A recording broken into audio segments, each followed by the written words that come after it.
things. Like many of, I guess, are just like, um, I'm here. Why am I here again? Did I do this thing? Oh, you're doing thing. Do I have to do anything but talk? No, you just have to talk. I've got everything else taken care of. Okay. And I have had two people that were like, literally like, this guy that showed up on his phone. I'm at work right now, so I got about 5 minutes. Oh, Wow. dude, I just spent a couple hours putting this biography together on you, and this is what I get. All right, Worst guest. All right. all right. Okay, So I it won't is. say that when we're online though.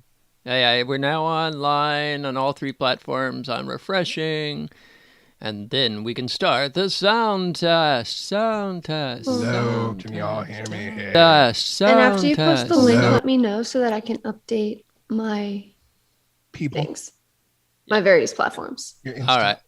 my Insta. Your Insta, your Discord, you hip kid. Do you You know, have an Insta? Yeah. Well, I mainly use the one for the software company. I probably do. It's in an Excel spreadsheet with 100 things. So I can't like follow you right now. Is that what I'm hearing? I would love you to follow. I don't feed it. If it exists, I mean, yeah. Mm. I'll say no. How about that? Easy answer. Okay, Not at this that's time. easy. Not at this time. Okay. Um, Who here uses Insta? I it's just 90%. Most of my software the company. non-Gen X, Hmm. the I don't non-Gen drink X. Insta. I like French press. Ah, nice. I see what you did there, Jan. Mm. Damn it. I I fell use for I it. use instant coffee for my lattes because I can make them really strong. Oh, they are my fibrillators. Damn it. I I fell use where? Yes, my cup of ambition. I All love it. right. I'm going to All right. wrangle some dogs around so that they don't make noise. Ooh, give What kind of the dogs? I have a collie. He's Oh, mine. And then I yes. have an Irish setter and a kubaz. Those. Oh, how sweet. Yeah. The kubaz is only 6 months old and she's already 70 pounds. Right on. Yeah, she's I'm going to sorry for be your grocery bill, but that must be adorable. she's Give- really cute. give the birthday boy Wyatt a big extra scritches for me. I will. I will. He just turned 3 Mm. 2 days God, ago. it's been that long already. Well, I mean, I got him when he was almost 2. Oh, okay. Yeah, I didn't get him as a puppy. Mm. All right, I'll be right back. I'm doing all the Facebook reposting. I'll get Georgann her stuff with. You Yes. tagging Nova Noir or are you tagging me personally or both? I'm gonna tag you everything. Tag it all Unless the you tell me. things. Some people say like, "Oh, don't tag this," but I'll tag everything. No, you can. No. I think my Facebook profile is set to default to public, so Okay. that tells you what you should. Okay. Clearly, All right. clearly, I'm Not discriminating. Yeah. yeah.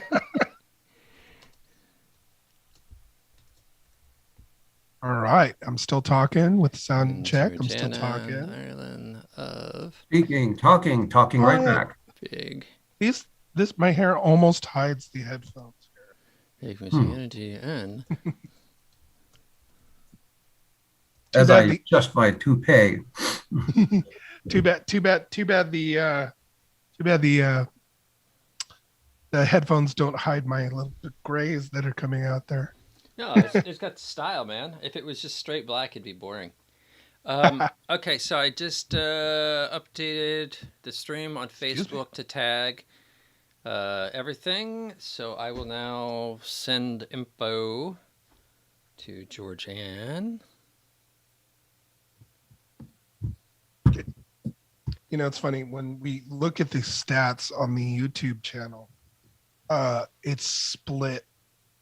There's like a very discernible delineation between her age range and my age range. So there's literally it's my group and her group like what are the most of the people watching the channel. There's no in between. What is a dromedary if it's got 2 humps? Yeah. Wait, maybe. The Asian Bactrian camel or something like that? What are we eating? Ooh, that looks good. What is that? Basmati rice with I knew it looked good. amino sauce.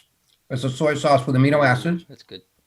with butter, extra virgin olive oil, garlic, and onions. That sounds amazing. And It is looked good. fantastic. Man, Joe, you're making me look bad. I'm sitting here with a cup of cocoa. and my dinner is a freaking this stupid stuff. Well, Well, hold on. I had some. I tell you, that is my breakfast and lunch. Oh, is it? Okay. So What is that? I concur heartily. It is the competition that isn't called Soylent because I refuse to eat the one. I refuse to have the one that's called Soylent just on principle alone. Yeah. Ah, good times. But yeah, Soylent Green is made of profits. Profits. I like it. Nice. All right. Looks like everything. is Ooh, up. I like.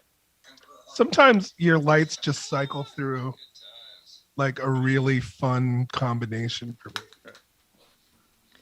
I love this episode. I had to tell you guys to talk.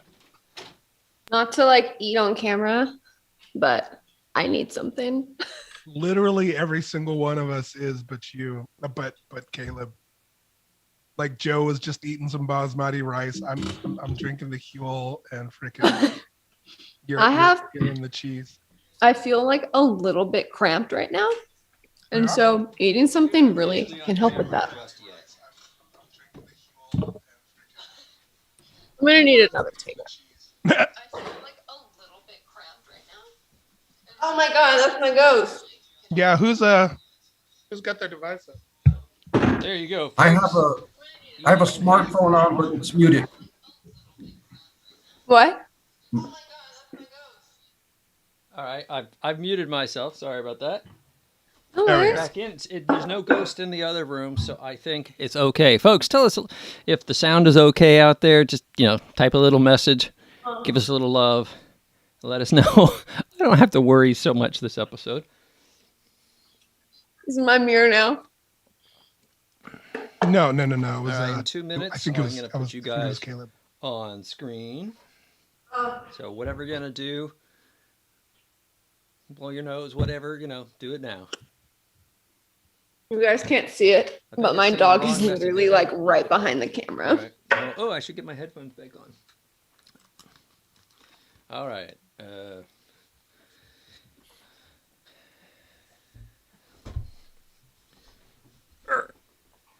All right, Mr. Chair.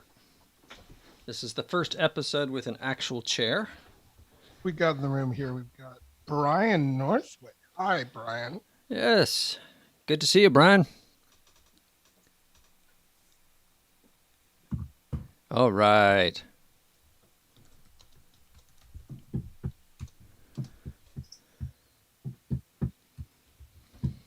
I kind of want to turn my lights to flashing now, just because yours are flashing. Oh, Needed hand cream. I'm doing blinking. Don't do strobe. I've learned that. Like the first season, I just turn it on in the background. I go back and look at him. It's like, hi, I think your music is very not calming and soothing. And the lights like. I've Giving saw the people andrometer seizures strain. in your first episodes. Look, you can see my ring light.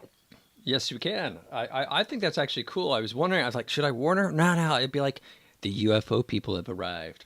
Oh my god. It's funny. I see a lot of streamers start to show it. It's a thing now? Yeah, it kind of. It's just like it makes you a little more of an authority as a streamer if you've got all this stuff around your computer. Mine's off camera. I have one in front of me, and then I have one over here for when I'm doing like.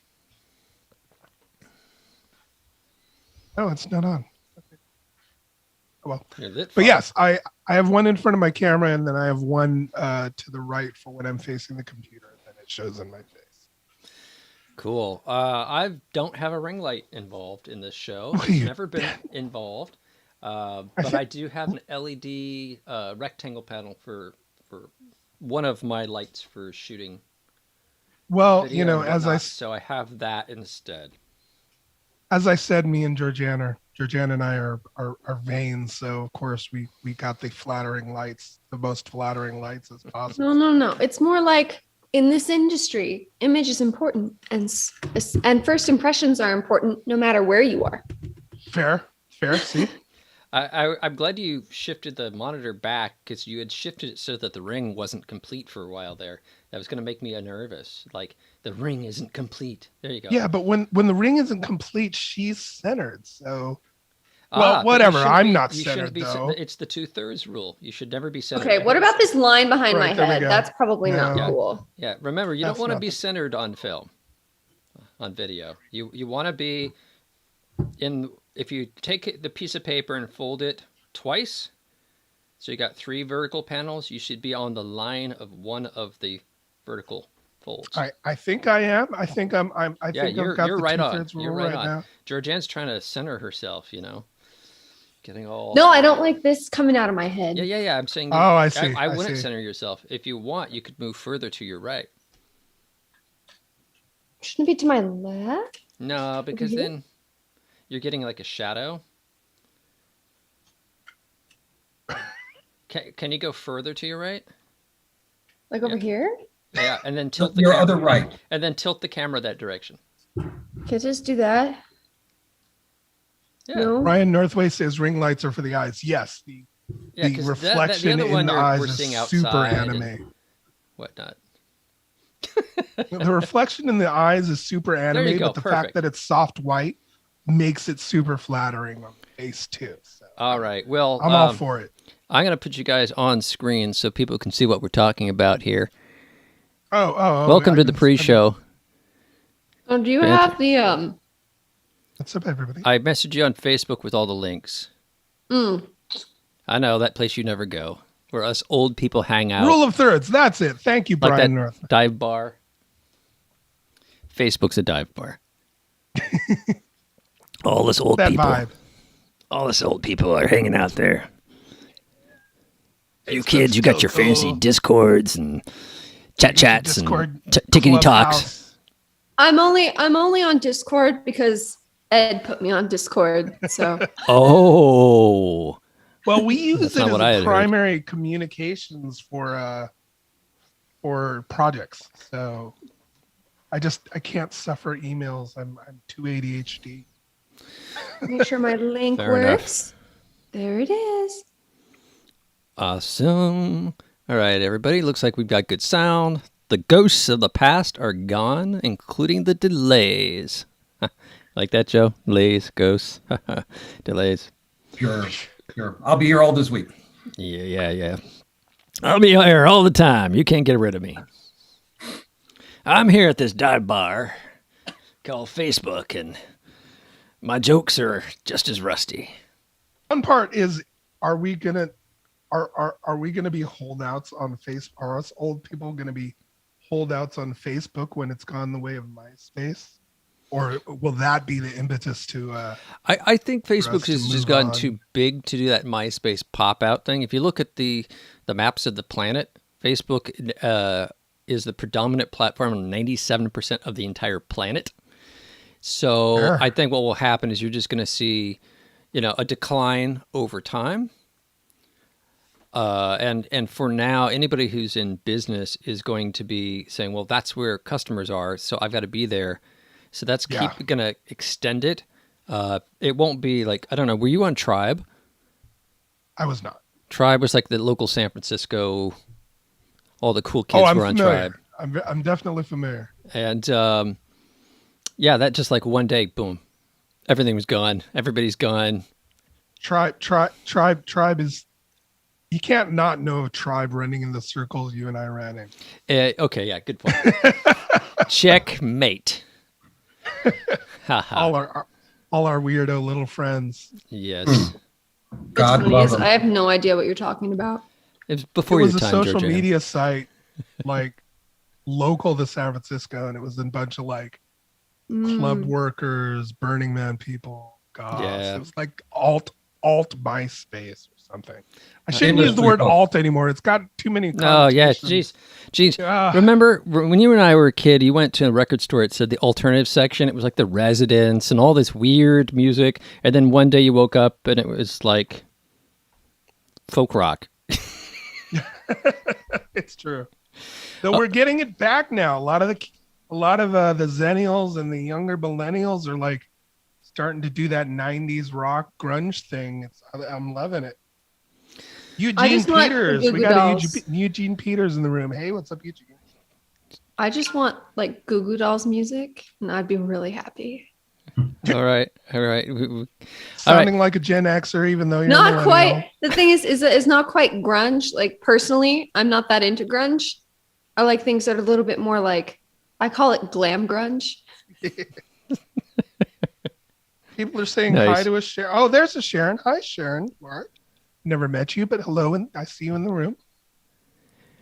That's my mama. Hi, Mama. My mama showed up to all my shows, Aw. including My when mom showed up when I was in a goth industrial band. My mom would show up to the goth clubs to see me play. So she's sitting there surrounded. She's little Filipino woman, tiny Filipino woman. I don't know where I got my height, but tiny little Filipino woman showing up amongst all these like creepy looking goths and everything. And she was like, Edmund, I didn't know there were so many of you. That's adorable. Like I had just picked that stylistic choice on my own, completely out of the ether. You know, I wasn't part of a group at all. She's fun. It was funny. She was adorable. Well, that reminds me, Death Guild's Monday night. Death Guild. It's back up, Okay. right? They're open. Oh, yes, with a vengeance. Love it. You guys are making me feel a little homesick there. Aw. We got one place here. It's the Mercury. The Mercury at Machine Works. And the restaurant upstairs decided that after all these years, the soundproofing wasn't good enough. So they're reopened, but they're reopened for soundproofing. So I still don't get to go out in my duds. I don't know if they'd fit. The only thing I don't like about Death Guild is that my ex-roommate / really good friend works there. And so it's very hard not for me. He works as a bartender on the second floor, and it's very hard for me not to get completely and utterly blasted when I'm there. Just- all right, folks. And as I get older, it gets harder and harder to recover from that. So, folks, we haven't started the show yet because we've been chatting and I lost track of time. So, I'm going to have you guys chat amongst yourself when you're not on screen. We can't hear you, so you can feel free to chat amongst yourself on Zoom. By the way, hi, Joe. Hi, hello. I realized I hadn't actually said hi yet. You guys are getting to see behind the scenes on Sunday Live. This is our final episode of the season 2. The first time I met Joe was when when we did this in August last year. So. Oh my goodness, it's been a year. This is killing me. All right, folks, we're going to start. Far, far away. I'm going to start the show. Oh my God, August. See you on August is almost Stop it. here. Stop it. Oh man, I feel old. All right, I'm going to start the show.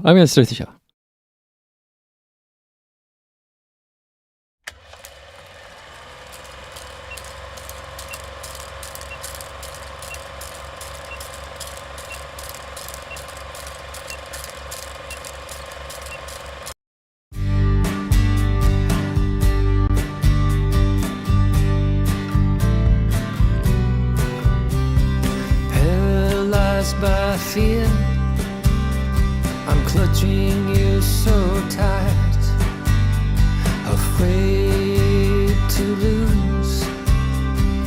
I retreat more each night. Where is my voice? I've muted myself, and in my shyness, it's you I repel. I will find my way to express my voice. I must find my way to ignite my spark, find my way to me, so we can be we. Find my way. The fractures between us rise into view. I cling to the scraps of the care that falls through. Where is my strength? I've crumbled apart, hiding from the truth. I've shattered my heart, but I will find my way to regain my strength. I must find my way to restore my will, find a way to me, so we can be we. Find my way.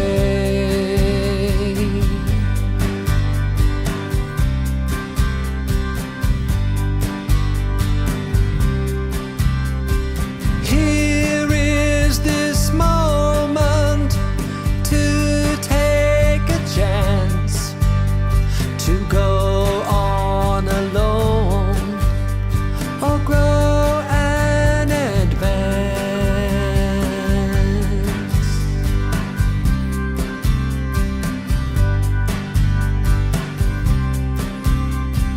I will find my way to express my voice. I must find my way to ignite my spark, find my way to me, so we can be we. Find my way. I will find my way to regain my strength. I must find my way to restore my will, find my way to me, so we can be we. Find my way. Find my way.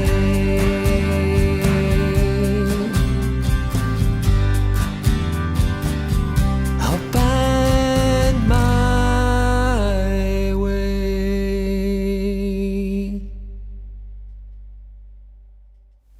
Happy Sunday, everybody. You are watching Sunday Live with Caleb, that's me, and Joe Price, who will be on shortly, where we bring every week from 5 to 6 p.m., and usually some overtime, different artists and musicians you may have not heard or met before on this show. And this is the last episode of Season 2.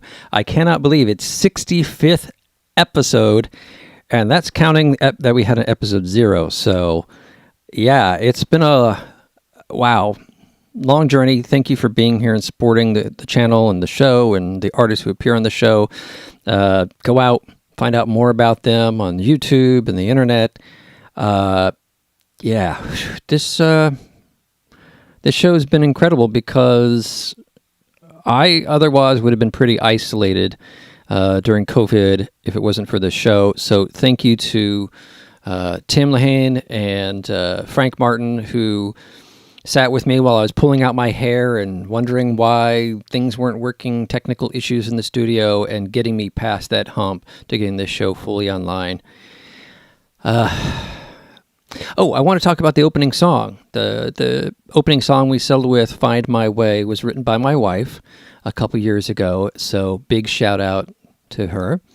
And that version was redone by Tim Lehane and mixed and then mastered here in Seattle by Steve Turnage, if I pronounce his last name correctly, because I tend to mispronounce names.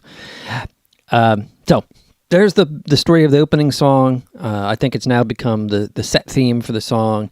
I'm going to keep it forevermore, unless you guys are really tired of it. If you're really tired of it, post it in the comments, and I will, find another one, maybe for Season 3.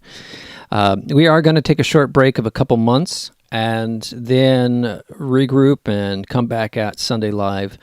If there's a better time of the week, if it's like evenings during weekdays you think would be better, all that stuff, we're taking all the suggestions that folks have and going to incorporate it in what we come out with the version 3 of what this thing is. So, all right. I feel like there was something else I wanted to say to you, but I guess I'll figure out halfway through the show, and I'll let you know. All right, let's bring. I'm up in Seattle, and I'm gonna check in the San Francisco Bay Area with my buddy Joe Price. Hey, Joe. Good evening. How's everything? Everything is good. It is beautiful, and we're having a nice sunny week. I'm enjoying it. My wife thinks it's the zombie apocalypse. I'm like, honey, it's only 75 degrees. We have Yeah.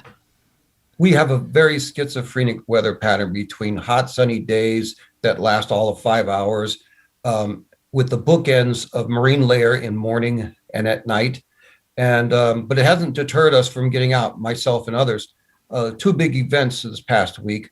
There was a Wednesday night coalition, if you will, of about several dozen Alameda County motorcycle clubs at the Heart and Dagger Saloon in Oakland, just off Lake Merritt, and on a school night, no less. And it was well met. It was like a reunion of sorts, just a fantastic meet and greet.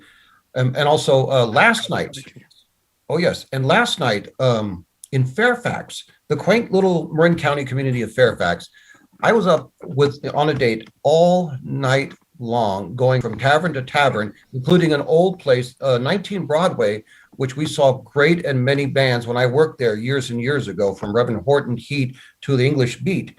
And they, one of the original owners has repurchased and built it up, and it has just had its grand opening last night, and the place is swank. And it was Nice. Another great reunion. The owner and I just gabbing on for hours, and some of the old musicians that were there just talking with him for hours. Another great reunion on a great summer evening. And I hope that streak goes for quite some time, getting out and about and seeing new and young friends. I am a little dismayed because this is our last episode for the season, and it's heartbreaking because, well, I thought we had something, but seriously, We do, and we're going to make it even better. But here's the thing: it's been a great year, and I look forward to a great second season. It's just a little bit melancholy, but I console myself with what we've accomplished from the very beginning to what we have right now, including especially with our guests. Agreed and agreed. We've gone on this journey. It wasn't like we were professionals. We dove into this. We were, I stumbled for months through this process, and we've had guests come on, and their entire episodes destroyed by sound problems, and it's been almost a comedy of errors in how much trouble we've had technically.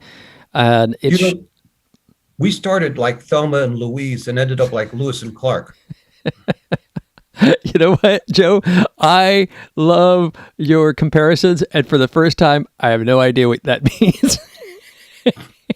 Like two gals who drive a car off a cliff, and where once we ventured off and seemingly lost, we've since long found our way and have moved on to the frontiers, shall we say? Yeah, I got pretty literal with maps and compass. I got pretty literal with the opening song on that point. I needed to hear that reaffirmation every week of I'm doing okay. We're doing okay. The wheels are staying on this bus. We went out blueberry picking this week. There's a blueberry farm nearby, and we went 2 weeks ago and picked some blueberries and put in stuff, and I said, honey, let's get out of the house this Sunday. We'll go blueberry hunting, get up at 7 o'clock and get out there early. And we go out there, and it turns out apparently this is like the blueberry of doom, and like people are waiting in line to get into the place and being competitive on which road they're going to take over. I didn't realize. I had no idea. My bucolic life. What, artisan blueberries? It's a blue, I don't remember the words. It's like blue crafts or something. Blue Bayou Berry or something? Yeah, blueberry. All right, I'm getting off subject, as I'm wont to do. Let's introduce our guest. This is our second episode in a row with two people, not just one, and they are Big Music Energy. That is Ed Clare and Georgann Ireland, who are coaches, mentors, and producers for singers and songwriters and perhaps you one day. Let's give you a little taste of Ed's advice. Hey all, welcome back. This week we're going to be doing something a little different, but first, check out the new hoodie my girlfriend got me. Here. I don't know if it's a dinosaur or if it's an alligator. I think it's an alligator. Let's get the hair back into normal. Okay, it's not that new. She actually got it a while back, but I hadn't tried it on yet. But this is the perfect occasion to pull it out and wear it because we are celebrating 100 subs. Okay, you know what? I'm not going to call it subs because, you know, here in the Bay Area that can have a total different meaning. Subscriptions. We're celebrating 100 subscriptions. And you know what? Compared to a lot of channels out there, that may not seem like a big deal, but 100 subscriptions is amazing to us. On the technical aspect of things, once you get to 100 subscriptions, you know, your URL doesn't have to be YouTube / blah, blah, blah, blah, blah, blah, blah.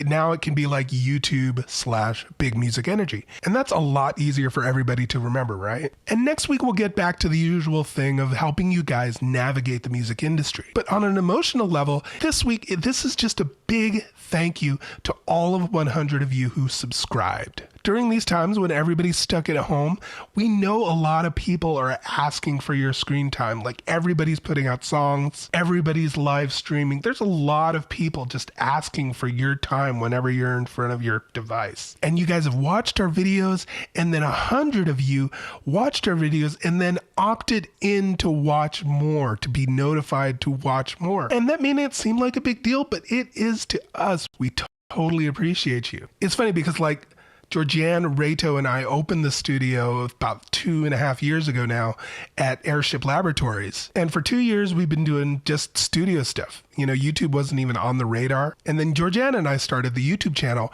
right around March. I know it was right around March because right after our first episode, all of the COVID stuff kicked in. And although we'd planned to do a whole bunch of episodes together, we only got to do like 2 now. She has to drive down from Oregon for us to be able to do episodes together. Or maybe I'll drive up to her.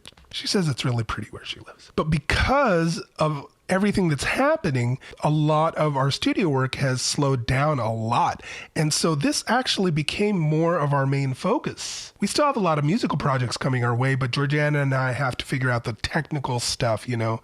Do we do it over Zoom? Do we do it via emails and audio files sent back and forth? She did an episode, you know, talking about online collaboration. The YouTube stuff, talking about music, has really filled in the gap where the musical projects have kind of slowed down. So I think the short version of that is I am loving doing these for you. The question is, what do you want to see more of? Let us know down in the comments. Anything related to the music industry or even YouTube streaming as an artist, ask us your questions. Ask us what you want to see. You guys are our ride or dies, you know? You'd be surprised at how much you have a say in what kind of videos we make. I mean, yeah, if you ask us for a gumbo recipe or something, I don't think that's really on brand for our channel. Those of you who've already asked for topics, they are absolutely noted and they are on their way.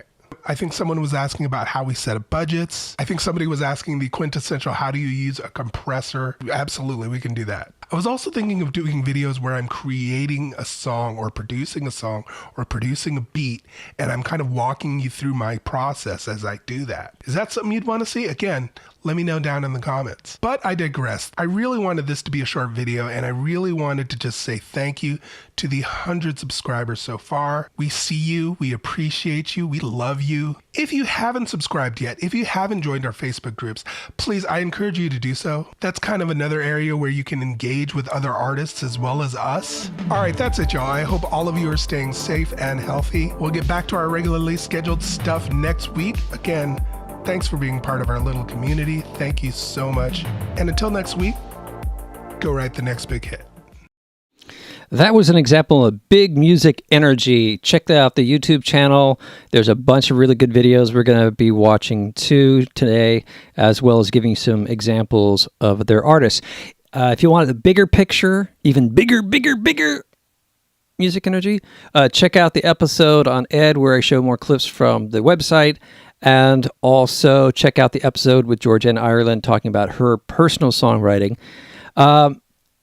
I have to say that having watched these videos, I recognize I am punker than you, Ed, because you are so slick. You guys got the editing, the flashing, the jumping through the bad edits where you don't try to hide the edits, but you try to highlight the edits. And I'm just like foam at the mouth, ramble on, unedited, uncut. Your lighting's better than mine. It's dialed in. Your mic looks better than mine. But I'm more punk than you, man. I show my DIY scars.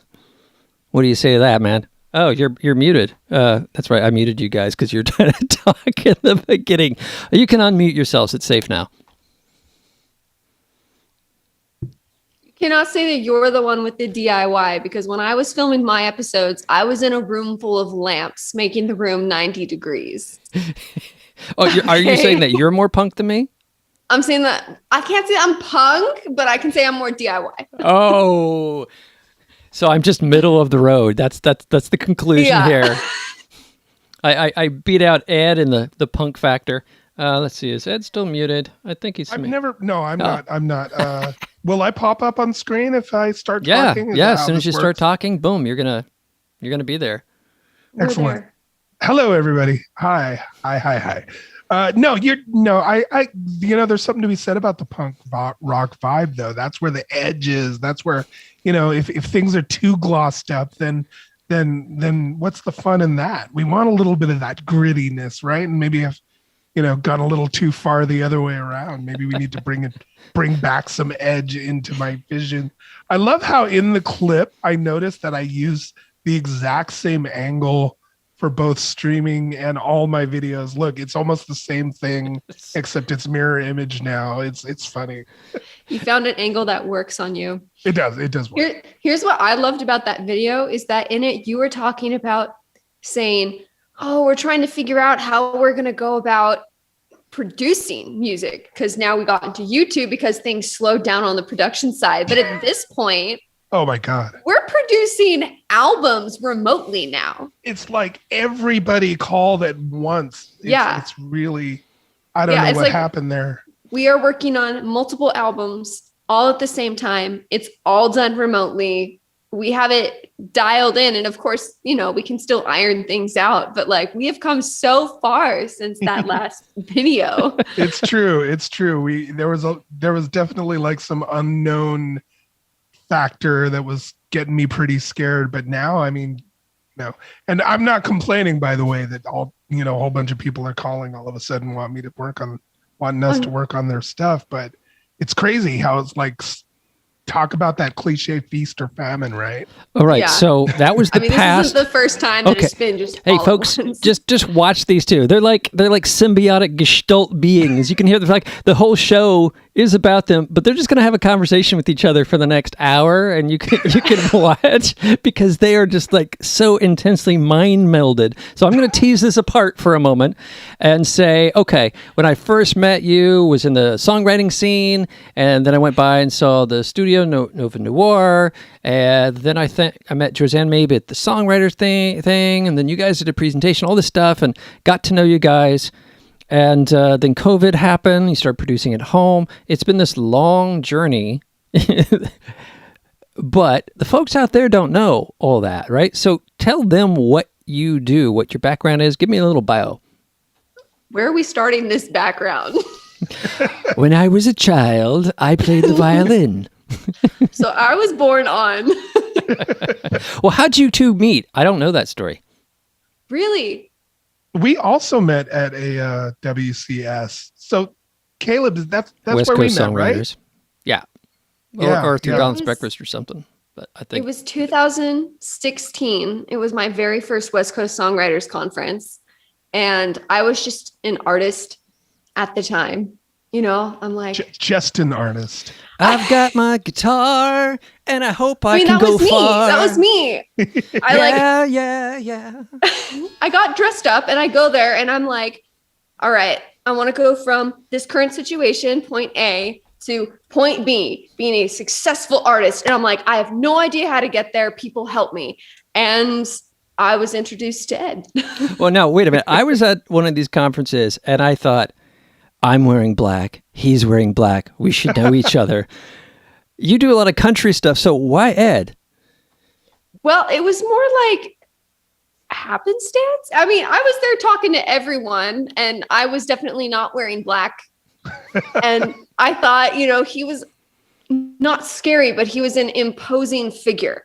I mean, what, you're like 6'4", you were wearing those big combat boots at the time, and you had this long blue hair, and you know, we exchanged information, but I mean, like, I exchanged information from everyone. And then like the day after the conference, he sent me an email and was like, hey, who are your musical idols? Like, who do you take inspiration from? Do you want to have a meeting? And I was like, well, I'm in town for another week, so let's have a meeting. That's funny because now we both do that. As soon as we meet an artist, that's the first question is like, tell us about your influences. Little did you know that first question to you would be your opening gambit too, with when trying to figure out if these artists are a good fit. Yeah, I'm pretty sure I sent you an email with like all these song examples, and it was things like Def Leppard and Journey. Okay. Yeah, that freaked me out. That freaked me out. I was like, whoa, this kid is stuck in retro land. What the heck? I was under 21 at the time. So like, if that paints a picture for like, you know, who the heck was sending him. Right. It was, she was even more of a kiddo than she is now. So okay, so you had this exchange, and when you said Def Leppard and Journey, Ed didn't say, okay, moving to the next one. No, Ed was like, he's like, I've heard your music and you are not doing the music that you like.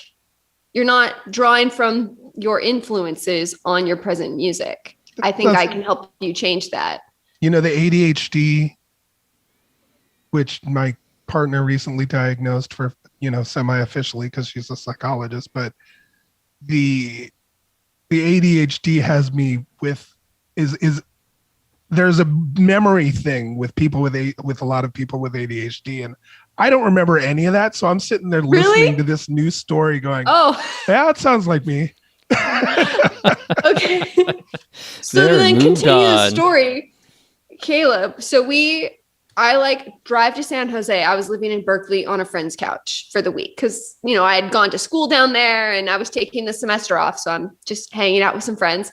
I drive all the way to San Mateo and we have a meeting. And after this, I don't know, 2-3 hour long meeting, it was a long time over lunch. He was like, you know, my studio's right down the street if you want to come and try to actually make some music. And I was like, heck yeah. Which now in my mind, as a single girl in a different state, just being like, oh yeah, let me go to like this private studio somewhere, like with someone you thought was pretty imposing initially. Yeah. I'm thinking there's something else going on here. Like let's connect with the most dangerous guy in the room, and then go to his secret studio. And now all of you who know me know how just ridiculous it is that I would be. You're a teddy bear. You're a total teddy bear. Yeah, exactly. Dangerous at all. No. Who's the one that should be afraid? Obviously, I have a good judge of character. It's just in hindsight, it's kind of funny. And what's really interesting is that now, whenever we have clients, you know, we sometimes work with minors even on their music, and their parents are there, and they're always like, we're really glad that there's a girl present too, because now we feel like there's no sort of like predatorial thing going on. Not that Ed would ever be like that, but like, no, it does provide a safety barrier. And especially again, because I look crazy. I look all mean and spooky with the eyeliner and the freaking whatever, you know. I think when I first met you, you had the death metal black neck. Yeah, I did the freaking which I hadn't seen before. I'm like, black out your neck. Where did I see that? I was like, I saw it and I loved it. It was 21 Pilots. 21 Pilots. Yeah. 21 Pilots. It was 21 Pilots. So like, imagine us going to a conference and Ed is dressed like that, right? With like the dark. And then I literally showed up in a pink sparkly dress. Yin and yang. Hi, we work together. Yeah. Well, little did we know that was the juxtaposition of what makes us work together so well is that, you know, she keeps me. Well, it's funny because people think that she is the driving force behind the pop, and yet here she is, like, retro listening to stuff that they think I'm listening to. You know, they think I'm the one listening to Def Leppard and freaking Goo Goo Dolls because that's my age, yet I'm the one listening to the pop and she's the one listening to freaking stuff I should be listening to. So it's fun, all these weird things, you know, that the perceptions. Mm-hmm. Definitely. I'm going to show a clip, Georgann, of you giving some advice to folks to kind of give an example of how. I'm going to give a shout out to Sean in the chat room. What's up, Sean? All right. Well, they're doing chats. Sorry. Here is Georgann talking about finding your niche. Today I'm going to tell you something every artist should hear early on in their career. And if you've been at it a while, this might give you the new spark of inspiration you've been looking for. Quick. I know there are flies. I'm sorry. Here at Big Music Energy, we're trying to be the people we needed when we were first getting into the music industry. Make sure you give us a like, hit the subscribe button, and turn on those notifications because we'll be giving you new tips, tricks, and inspiration every Friday. Hi, I'm Georgann Ireland, full-time vocal and music producer in the San Francisco Bay Area, but I'm home right now because of COVID, which is great because it gives me an opportunity to really focus on my songwriting as a craft, work on new music projects, work on this YouTube channel, and of course, spend some time with my animals. Hanging out with my animals. Hi. She's like, I don't do baby talk. I cannot begin to tell you how many times I've heard this near exact phrase from famous artists, and that is, the day I stopped trying to be someone else was the day my career took off. I still remember the first time I read that. It was in a country magazine, and it was Kenny Chesney talking about how the day he stopped trying to be George Strait was the day his career took off. That hit me so hard. Like, that's so inspiring. That's something that I think we need to hear as artists. And this is not just true in the country world. I heard Suga from BTS talking about how the day he stopped trying to copy his influences was the day his career took off. Here's why that is. The world doesn't need another George Strait. The world doesn't need another BTS. The world doesn't need another Taylor Swift. We already have those artists. But there's always room at the top for something new. And that something new could be you. Whatever sound you innately write, whatever sound you can't help but have come out of you. Something that makes people's hearts sing or ache. Something that makes us feel something. There's always room at the top for that. And as an artist, I know you pride yourself in being unique, on being creative, on creating things that people haven't heard, or finding new ways to tell a story. Isn't it comforting to know that just by being you, you can be successful? Now, I'm not saying that you can just be you and everything's gonna magically fall into place, because here's the thing. The music industry, like any industry, is a business, and it should be treated as such. And that includes marketing, promotion, all that stuff. Like, that has to be done and taken care of. But what I'm really focusing on this week is the artistic side. Now, have you tried copying another artist's sound? Their aesthetic? Now, it's okay if you have copied another artist in the past. There's a lot that can be learned by studying and recreating another artist's craft. The thing is, at the end of the day, you need to be able to sit down and write a song that is unapologetically you. We are a compilation of all of our influences. Thanks, Ed. Since the day I met him, he's been saying, you are a compilation of all of your influences. And you know what? He's right. I doubt that anyone else in the world listens to the exact same music as you. I doubt that any other artist in this world has the same set of influential artists affecting their work. I'm a big Journey fan. I love Journey. That's no secret. And Journey's music works its way into basically every aspect of my life. I did a horse drill team with Journey music. Again, you can study other artists' craft. That's okay. Again, you can learn a lot from that. But because all these different artists that you listen to and that you have studied their craft, because you are a compilation of all of your influences, you are uniquely you.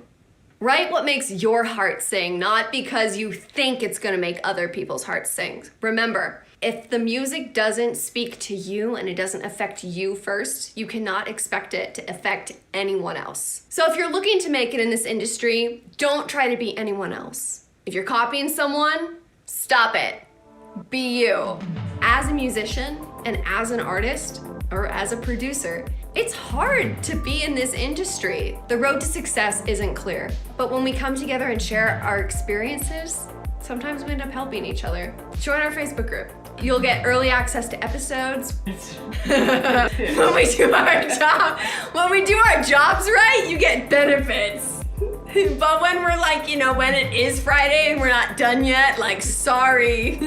Join our Facebook group. You'll get early access to episodes. You can connect with fellow musicians. And of course, you can talk to me and Ed. Ask us anything, except for my home address. I won't give that to you, sorry. We wanted to create a supportive community. Everyone who is there to support one another. And that kind of support is invaluable.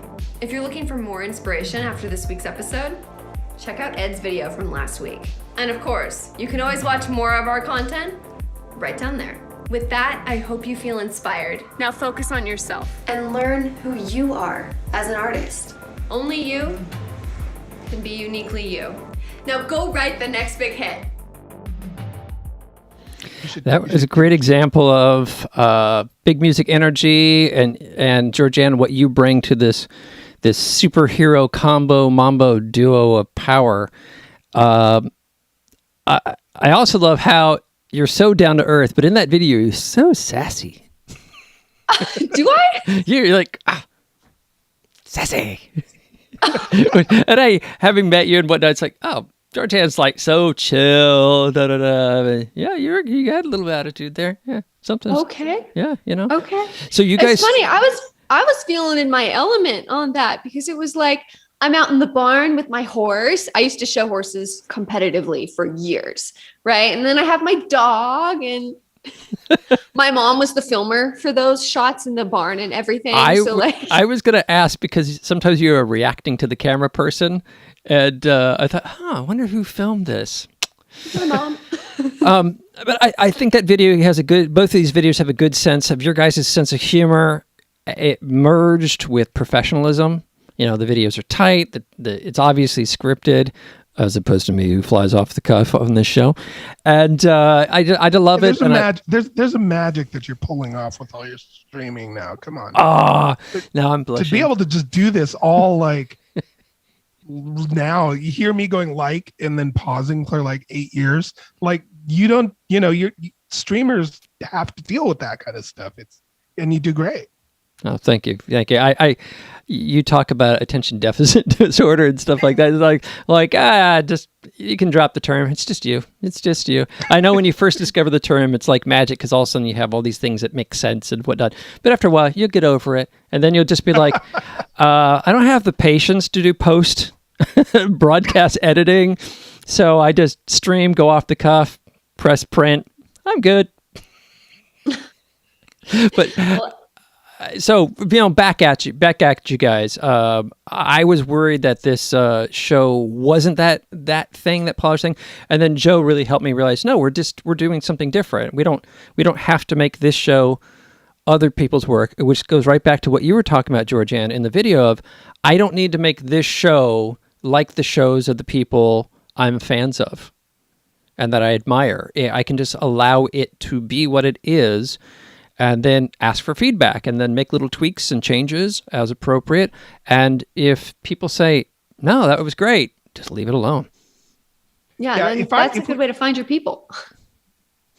Oh, that's a very good point. It acts as a self-filtering device. Yeah, please don't ever become one of those like Uber YouTubers that are like, what's up, guys? Like and subscribe, just all shouting and constantly punch that button down below. Smash that like button. Smash. But wait, there's more. You also get I must say, I think Ed would be pretty good at that, though. Mm-hmm. I mean, we just got a little preview. It's I'm quirky enough. I don't need to ramp up the freaking. I think have that to go- it's really big energy music because you guys happen to do music, but you both have big energy. Well, thank you. I Which think is that oh, I go ahead. think that Corbett mentioned that, Ed, when we first decided on the name. And then we had to describe to him, we had to, tell him what it actually meant to have big music energy. And he was like, oh yeah, you both have that. I forgot about that, but that sounds like Corbett. That was definitely All right, you Corbett. guys, you gotta stop mind melding on the air. Who's Corbett and what's his whole deal Oh, in sorry, this? sorry. Corbett was You guys literally a like guy who one lived being. at the studio. Corbett lived at the studio at Airship Laboratories, where we used to have our studio before COVID. And I want to say he's a caretaker, but he's also not a caretaker. How would you describe him? No, you got it. That's it. That was pretty much it. On the door. Hey Ed, I've got a little tie into that. Georgann, you reminded me that at San Jose State University, in the music department, there was a guy named Ed, and he was like Rip Van Winkle. He was like thousands of years old. He barely moved and just shuffled down the corridor, and he technically was like, well, he was part of like the music building, not janitor, but he was like supposed to be like the technical guy you called for things. But all we ever saw Ed do is move music stands while on stage. Like if an orchestra was playing and a music stand fell apart, he would walk very slowly out with a new music stand, put it down and shuffle off. And it became such a meme. Everybody would start going, Ed, go Ed, Ed. And I don't know if you even noticed that we existed, but He's just in his own world. Yeah, they're doing his thing. yeah, I'm Ed. I move the music stands. This is my job. So there are people like that, and they bring color to the world. Well, what's funny is that Corbett was not old by any means. He was, I don't know, in his late 30s, early 40s. I'm not entirely sure. But his thing is that he would always cook the exact same dinner Oh, right. every day at like basically the exact same time. And that was his thing. So he would always be out there in the kitchen cooking the exact same meal that just looked disgusting, but apparently it was really tasty. It looked like a bowl of black tar, to be honest.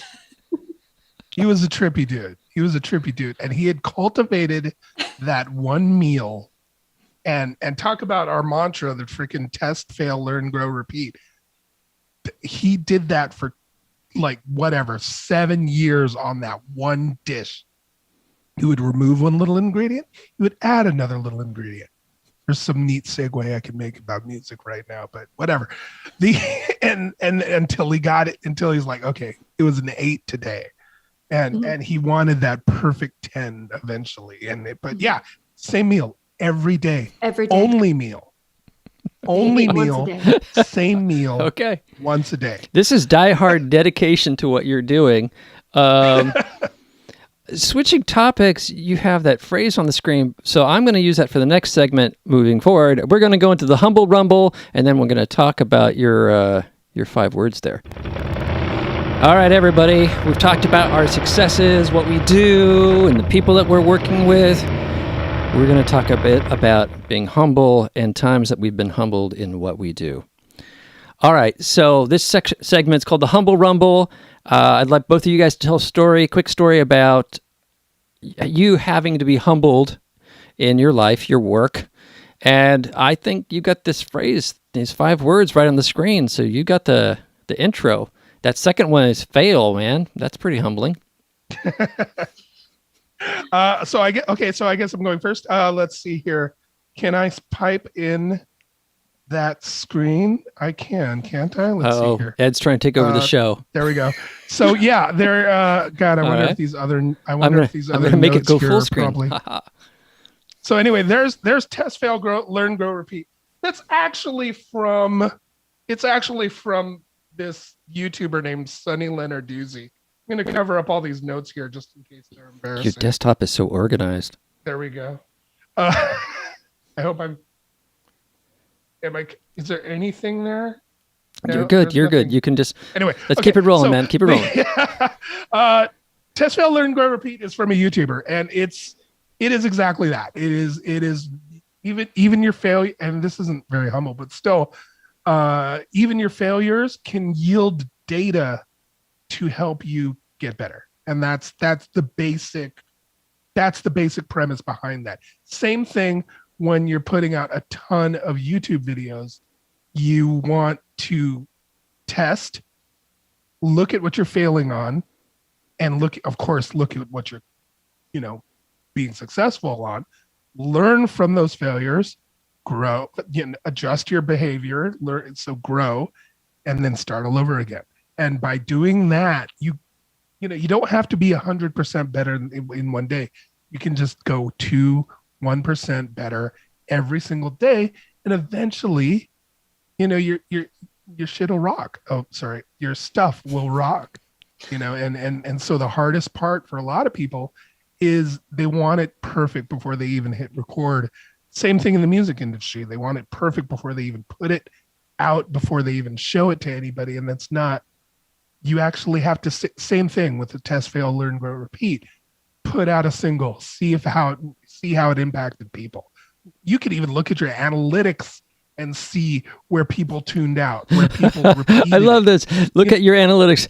I don't think anybody listening to this show actually has analytics, Ed. Well, they're like, what the heck is he talking about, analytics? Yeah, hey, bring yourself back on screen too. I think it's cool that you're sharing your desktop and showing that you got as much tech as I, and we're having a tech off. But we want to see your face telling the story. Okay, I'll go back to the face. Here we go. OBS. No, that's not OBS. Come on. There we go. Nice fade. I love the fade. These are pros, folks. This is what it should look like. So, okay, failure is a part of the process. So you've talked about this. You kind of got on stage and you're doing your self-actualization conference speech. What about you, Ed? Give me one quick answer, like one failure that pops to mind. You're like, ooh. That humbled me. Oh, let's see. Oh, yeah. One of the big ones that pops into my head is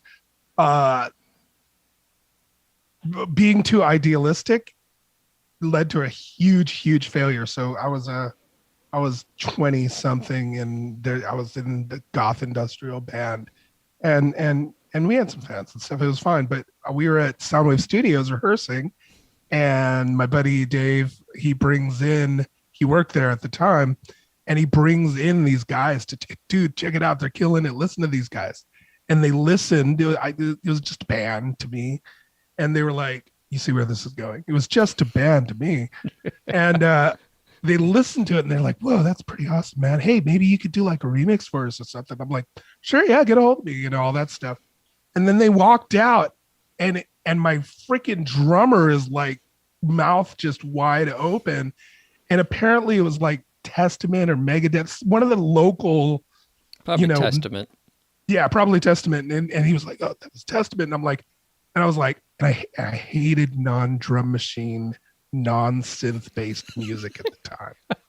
And I'm going to pass on these guys. I was like, oh, it was metal? No, I'm not going to do a metal remix. Fuck that.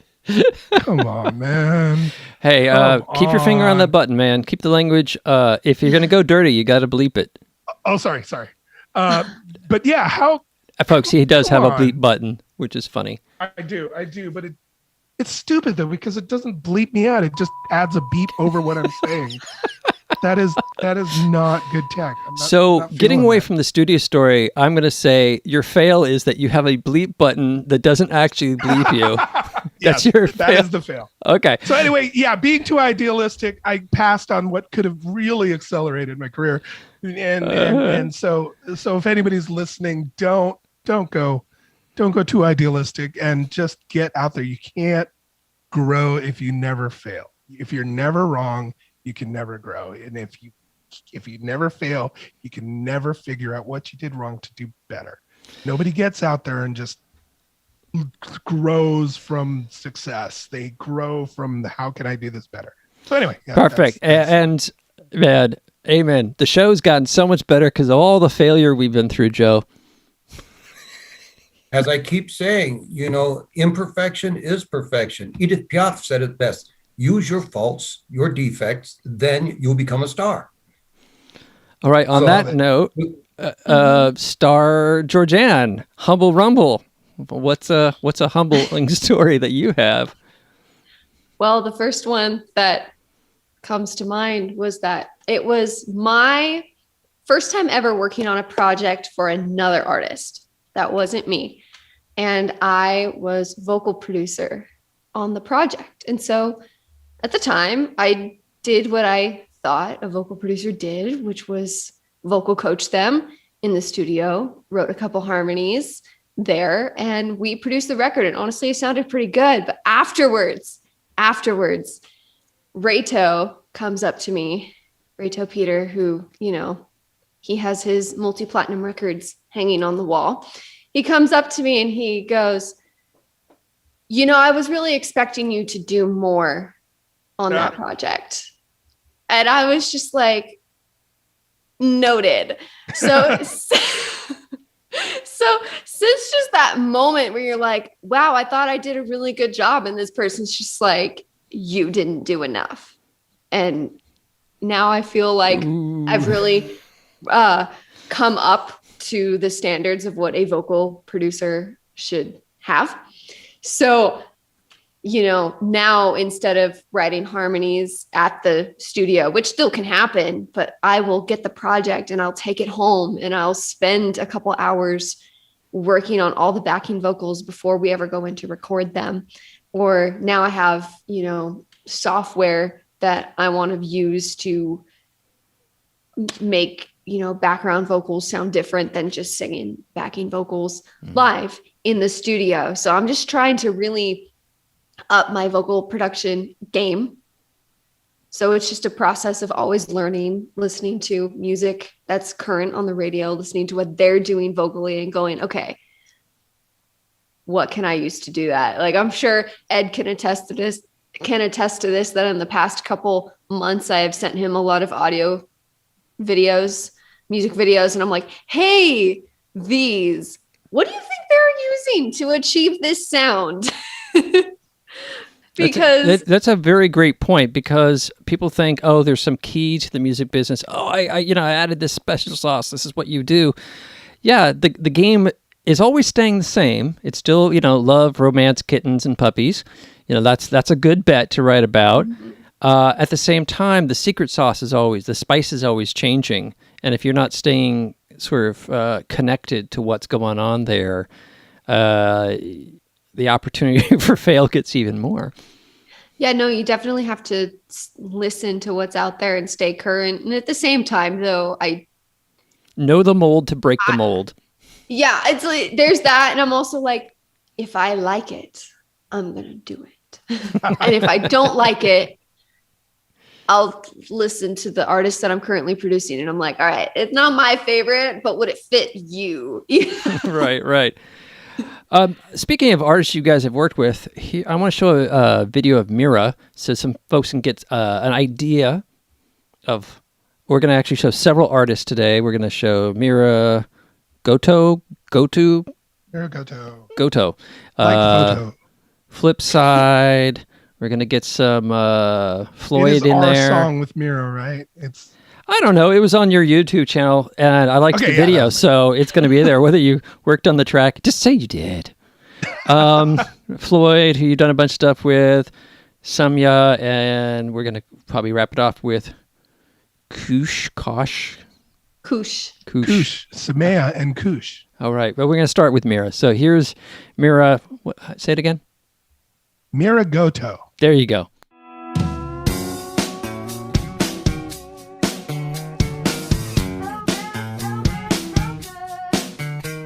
I tried to be the girl in the movies, on the cover of a magazine. I tried to be the girl that they tried to tell me this is how a girl should be.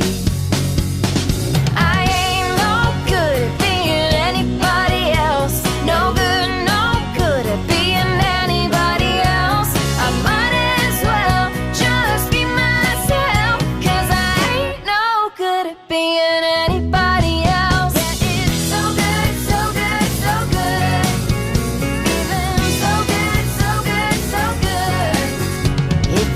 try too hard, they call you a diva. But if you don't, they ask if you're alright. You're damned if you do and damned if you don't. You might as well let your freak flag fly. I ain't no good at being anybody else. No good, no good at being anybody else. I might as well just be myself, 'cause I ain't no good at being anybody else. Yeah, it's so good, so good, so good. Feeling so good, so good, so good.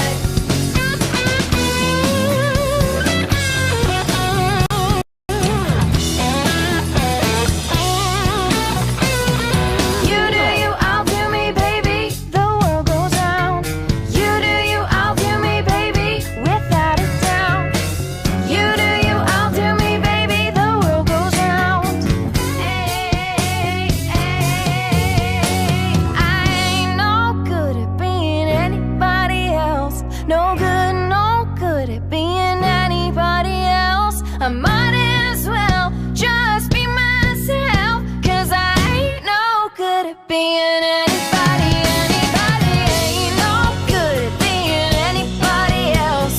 No good, no good at being anybody else. I might as well just be myself, 'cause I ain't no good at being anybody else. So good, so good, so good. Feeling so good, so good, so good. So good, so good. So good, so good, so good. So good, so good, so good. So good, so good, so good. That was Mira. North Star. Oh, did I catch you guys in the middle of another conversation? Oh, are we doing it again? Yes. Yeah. By We're the trying way- to name stuff. That was not our song. We did not produce that one, but Okay, Full you're coming transparency. clean here on Sunday full, Live. full transparency. No, ours was a tequila. It was a tequila song. Tequila. Is that the only? Are those Tequila Made Me? Yeah, tequila made me, or tequila told me to. Actually, Tequila Told Me to. that's the one we did. But that's okay. Mira's great. I have no problem just saying, "Hey, we're associated with Mira," but I'm not going to be. Mhm. Yeah, I totally produced that song. It totally wasn't this huge country producer. I'm totally not trying to take his credit. Oh, I see. I see. It's not just to let people know. It's really, this is for him, for the record, so he doesn't get back Well, to you exactly. and say, I'm not "What do you mean that you're laying claim to my work?" Arr, arr. This brings up the the competitiveness in the industry, right? Everybody's trying to make a name for themselves, and if they get a little bit of that, don't you dare step on my little ember that I'm blowing here. I've lived I'm all my pretty sure- life to get this ember I'm pretty going. sure the guy that did that song is very established, to be honest. Yeah, incredibly. Yeah. Very, very But established. you guys I aren't think gonna, it was Schick. not going to name It drop. was either Ken Calais or Kenny Schick. I thought it was Ken. Yeah, and if it was Ken Calais, he's just he's a He monster. did Fleetwood Mac's Rumors. for Oh yeah, record. just And a then- small little unknown album. Yeah. Yeah, and if you've ever heard of his daughter, Colby Calais. No, but it's I funny run though, in different because, like, circles. Oh, It's funny though because like Ken's also got some. I mean, Kenny Schick also has some good credits in the country world, but whatever. Anyway, Anyhow, those are other that's- people. that's This show's some about of the you guys. So Sorry, you worked with okay. Mira, and what was the name of the song you worked on again? Tequila told me to. Tequila Told Me To. So if you liked Mira's track and that video, look up her on YouTube and see if Tequila Told Me To is And the up there. I'm fun sure it part is. of that song is it was turned down as a single, but when the album got released, it hit top 40 overseas with absolutely no promotion, and that freaked out the label because that rarely happens. So, that's a neat little, hey, we were right. That last song wasn't the that's one an you wrote, artist. and it wasn't the hit. The one we wrote with the big guy with the big name and that song. No, the one we wrote was the international hit. Is the one that made Bitches. it overseas without promotion. That's huge. Oh yeah, yeah. execs aren't always artists, Right. you know? This is true. Yeah, I mean, yeah, and back to the topic you were talking about, watching the trends in the market, like, okay, I've done this, we've analyzed the trends, this is what I've been advised by my team, and this is what's making money out there, so we're going to go this direction. And, the history of pop rock music is littered with examples of where that didn't pan out, and it was the other track that did. Yeah. Although there's vice versa, very infamously, Don't You Want Me, the band Human League, did not want released as a single. They said, that's just a B-side. We'll stick it at the end of the album. That's not us. It's not our music. It's not what we're doing. It's not what we're about. And the label was like, no, this is the single. You better release this. And they fought them. They were thinking about getting lawyers to prevent it being released as a single. And they said, thank goodness. Thank goodness we lost. Same thing with paid for our career. Same thing with a little ditty some people have heard, maybe a song called Since You Been Gone by Kelly Clarkson. So that was her second album after her first big, huge album. And she wanted to write the next one all herself. And they're like, not a good idea. And so eventually they, not because she wasn't talented, but when millions of dollars are at stake, they want ones that are kind of have a huge chance of going huge, right? So they fought. Okay, Max Martin's going to do 2 singles on your album, and one of them was Since You've Been Gone, and of course that went huge because Max Martin has his formula. Yeah, and if you're a label exec, but you're not the top, and it's up to you to make a decision. I mean, who wouldn't play it safe when your job is on the line? Right. I mean, if you take a risk and it doesn't pan out, which is always a possibility, I mean, now you have to answer to that. That's a great point. A lot of people are always bashing the business, those executives, that corporation, rah, rah, rah, I've been robbed and all this stuff. And it's like, these are people too. These people who have a day job and they've got kids and a mortgage. And they don't want to F up because that's a make or break moment. Mm-hmm. A lot of them have to answer to someone who's above them. And so why would you risk that? Yeah, I know, for me... Especially if you're making millions a year. Okay, but not everybody's making millions a year. There's a lot of small producers who are like, this is a make or break decision. Very famously, Depeche Mode, Gary Newman, all these were small record labels who betted the house and the bank on that and lucked out. And you don't even really have to do that anymore, though, because a lot of labels aren't really doing that. They're just letting the artist build their own following. And then they go, oh, well, and if they do it, then they're like, oh, people think this person's cool. Let's sign him and promote him, and that's it. It's a totally different game after 2016. A prefab success. Yeah, exactly. The Monkees, right? Prefab. In other words, this isn't something new. This isn't something new, prefab or how you arrange everything. There's always been a technique in the business for picking and releasing songs. It's just when an outlier hits, like most top 10 hits, most people don't remember 2 years later. But those outlier ones we remember, right? They broke the mold. Hey Jude was 7 minutes long. Gary Newman's Our Friends Electric was so not a pop single and went to #1 in Britain. So these outliers happen for a collective reason, but also a business strategy plays a part of that. Gary Newman's got that first #1 because they released the single twice. They released on regular vinyl, and then they waited, and then they released it on picture disc, which was rare in 1979, and people double bought. Pushed them to #1. So there's strategies. It's not just the song, right? Yeah. The strategies did change big time after 2016 because obviously internet streaming and live and all that good stuff and the singles economy took over. And so they finally caught up, but they was were too late. scrambling. Yeah, I mean, if they had caught up like in 2001 and said, okay, this is the new future, downloads, blah, blah, blah, and bought into it rather than suing 15-year-olds for, you were not going to recover the lawyer's fee when you sue a 15-year-old. Yeah, and I felt like, they finally got, okay, this works now. And then the new paradigm came and just, like, you're too slow moving.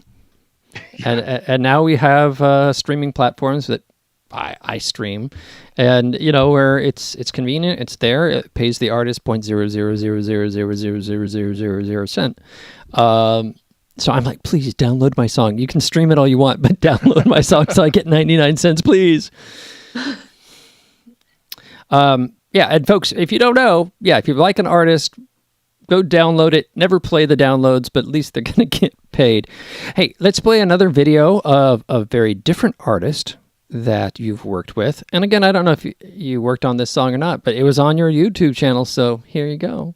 We all know how the story goes, so we keep on fighting till we can't fight no more.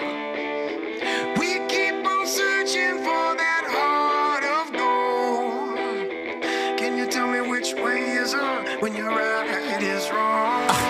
Keep my eyes on the prize, reading between the lines, knowing that they're trying to keep me deaf, dumb, and blind, and hypnotized in the blind. It's all by design, but I refuse to be defined. I live a life that's on the flip side, violent vibe, dope rhymes like a kick to your ass to straighten your spine. Debating the times, the nations decline, trying to find a reason to live. It's better than the reasons to die. It's freezing outside, but life is a cycle, so while you wait till the sun melt the ice, I'ma go and escape. And it don't matter what you do, know that they gon' hate. If that's the case, well then I might as well be great. It's tight rope and no net, no regrets. I have steps, and you the only person alive. You got to respect, it ain't no point in wondering why we returning to death. Just find the value in your next breath. We all know how it goes. We all know how the story goes, so we keep on fighting till we can't fight no more. We keep on searching for that heart of gold. Can you tell me which way is up when your right is wrong? I got some brothers from some other mothers. We learning lessons together, like how to survive in inclement weather. And when it's sunny, then we surfing. When it's snowing, we ski. But we don't ever stop achieving. Long as our heart beat, for certain we searching and dangerous lurking. But ain't no way that I'ma go away without the gold. I know I'm deserving. The greatest leader is a follower, as well as a servant. Whether she teaching or policing, or he preaching a sermon. And all them wolves is in the bushes, cause they scared to death. They got them big sharp teeth, but that don't mean shit. I rise up, climb up, rise up to the next. I transcend bullshit, no question I'm blessed. It's far from discussion, the subjects I'm busting is full of substance. You can learn something from it, whether you're wealthy or suffering. Healthy, determined, or broken in pieces. Paraplegic, we all living in the same year, just different seasons.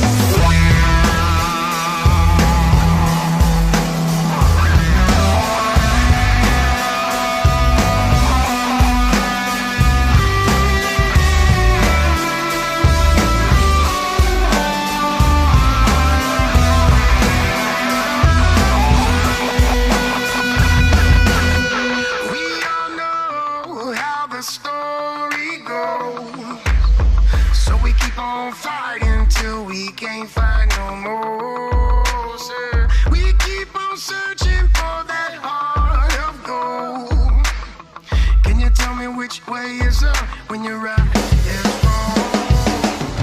I know you know love must find a way.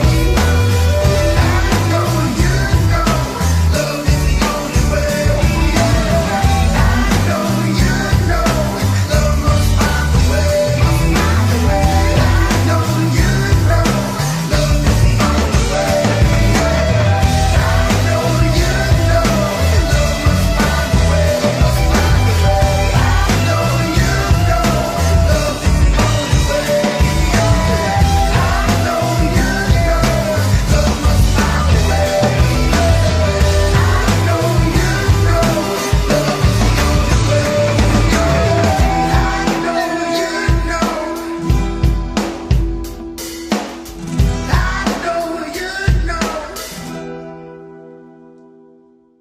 That was the band Flipside, who Georgann and Ed have worked with on songs. So what did you bring to Flipside that they didn't have before they met you? I'm going to throw that one to Ed. Wow. Well, that's a great opportunity to be super egotistical, but no, I mean, they always have had really good people behind them all the time. They've always worked with some of the best. Just they kind of know everybody, and so even before they, had their blow up, they kind of knew everybody, which helped, And I'd say the only thing they didn't have with us is the vibe we bring to every single artist, So we do a thing with artists that not a lot of producers do, which is bring the artist their own sound. We love if a lot of producers out there, they'll just come in and this is how you sound now. This is how I'm going to shape your sound to sound more like my sound. Max Martin's one of them. A lot of artists have said doing a Max Martin song is like having Max Martin produce your song is like just doing a Max Martin cover. And so we don't do that. We actually really dive deep with the artist to try and help them develop their own sound.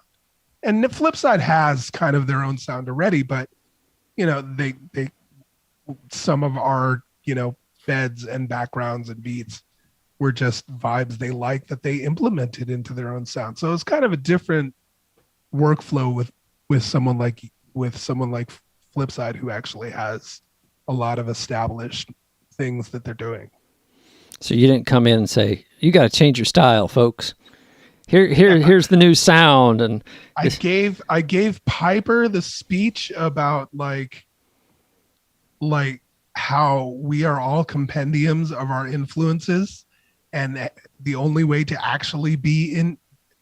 actual way to be original is to embrace that unapologetically. So basically, the only way to be original is to copy unapologetically from your influences. Nice. Because every single one of us has different influences. So, if I do that, it's going to sound different from when you do that.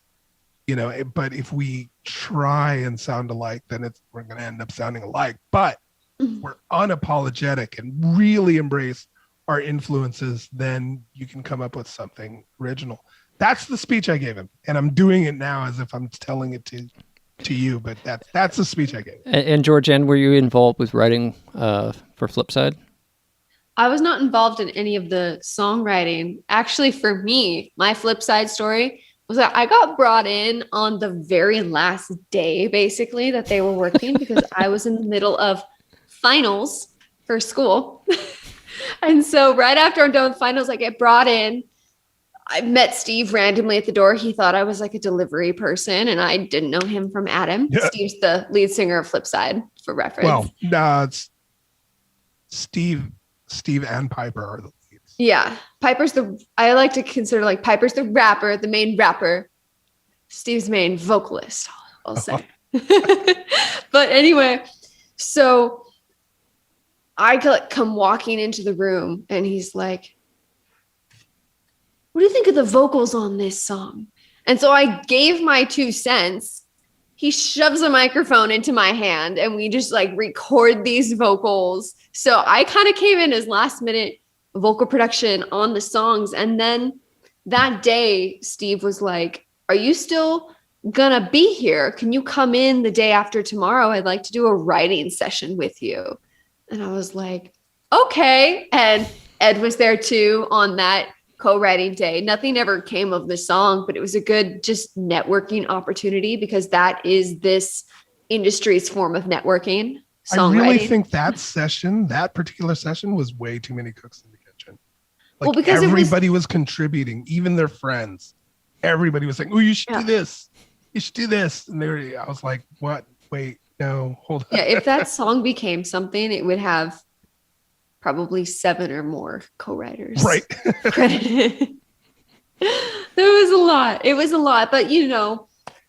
But for someone who only met Flipside 2 days prior, it was just a good way to stay connected with people. And I think this adds another word to your list to have on the screen over there, Ed. Bravery. Dive in. Don't stop yourself from diving in because you're like, who am I? I'm working in this band's no. Just put all that aside. It's all human beings. Dive in and see what happens. And sometimes you're going to end up with something, and some things you're not. I'm still trying to figure out whether that is Georgann's MO or if that's just the situation I keep throwing Georgann into. Well, either way, she steps up. So yeah, she always steps up and she always shines. But like, I is that her or is that me? Is that like? I enjoy it. If that helps you. The stepping up is all you. The shining is all you. But like, throwing you into the deep end, both feet. Going, by the way, swim. It's we got to be maybe correct that's here. My MO. I got to correct something. This is definitely a male female moment. Men don't pick the women pick the men. At that conference, she said, "That blue-haired, long-haired guy with the goth thing, I'm gonna go work with him." So she chose the path. She knew, some vibe there, Georgann. I think you have a spirit of adventure in you, the horse riding and all you've done in your life. And you're like, yeah, that's an adventure. That's a roller coaster ride. Let's go jump on that. It's not crazy. It's not clown house crazy roller coaster, but it's going to be adventurous. What do you think, Georgann? Did I hit it? That's how I like to live. Go ahead. Me and Lene, Georgann's mom, have a conversation where we're both pretty sure Georgann will be running the Big Music Energy and or Nova Noir Productions at one point. I mean, she's also got the freaking degree in economics from Cal Berkeley, so she's whip smart. So, yeah, she'll probably be taking over while I'm once. So, are you Ed? Are you going to eventually shuffle down the hallway and make your one meal? I'll be the tech guy. We agreed. Who's that guy? Oh, he fixes the speakers. He has that one meal. We agreed that Ed can just sit in the corner with his big, coat and everything. And people will be like, who is that? And I'll be like, he has to be here. Yeah, he has to be here. He's the tech. And He's Ed, the tech. Ed, you can bring out your alligator hoodie. Just sit in the corner. He has to be here. Don't ask. Yeah, don't talk to him. The older I get, the more eccentric I'm going to become. So, when you talk about getting thrown into the deep end and yelling at me to swim, that actually has really been how it has been for me. So for instance, how I became a music producer was that Ed literally just sent me a text message with a random link, and I opened it, and it was the Nova Noir landing page, and it had the team listed, and I was listed as a teammate. And I was like, I messaged him back and I said, it says I'm a music producer and top liner for Nova Noir Productions. And he's basically just like, I knew you'd say yes.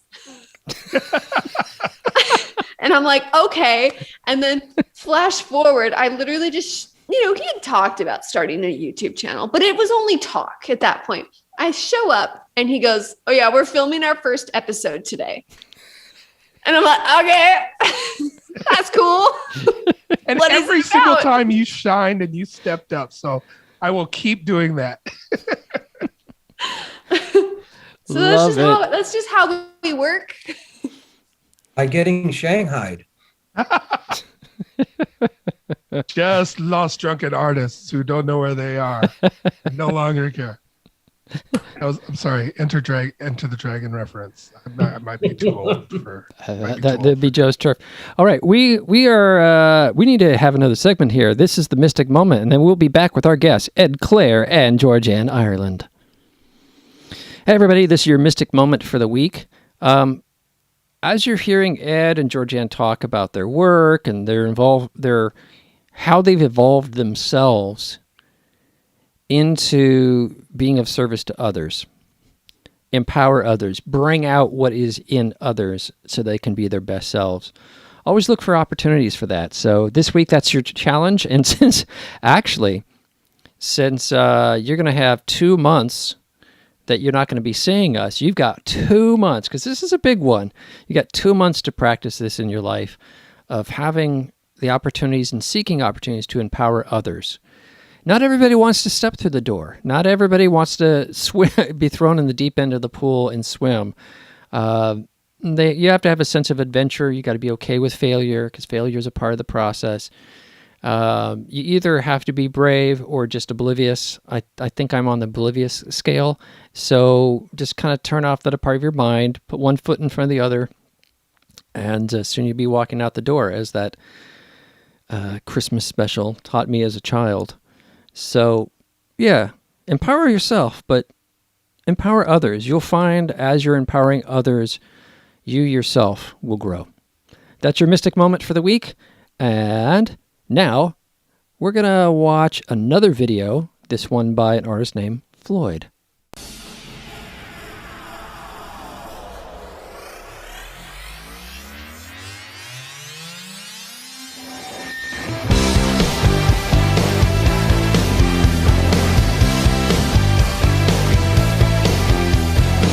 Thank you for loving me.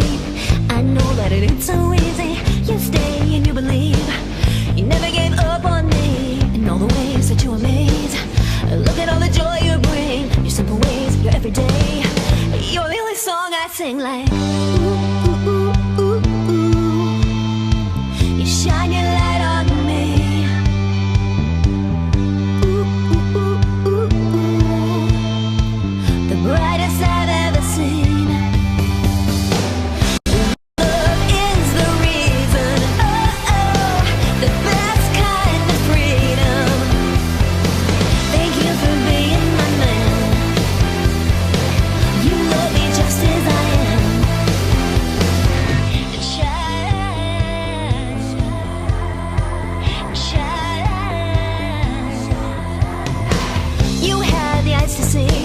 Part of me that couldn't dream. You showed me what it means to never give up on me in all the ways that you amaze.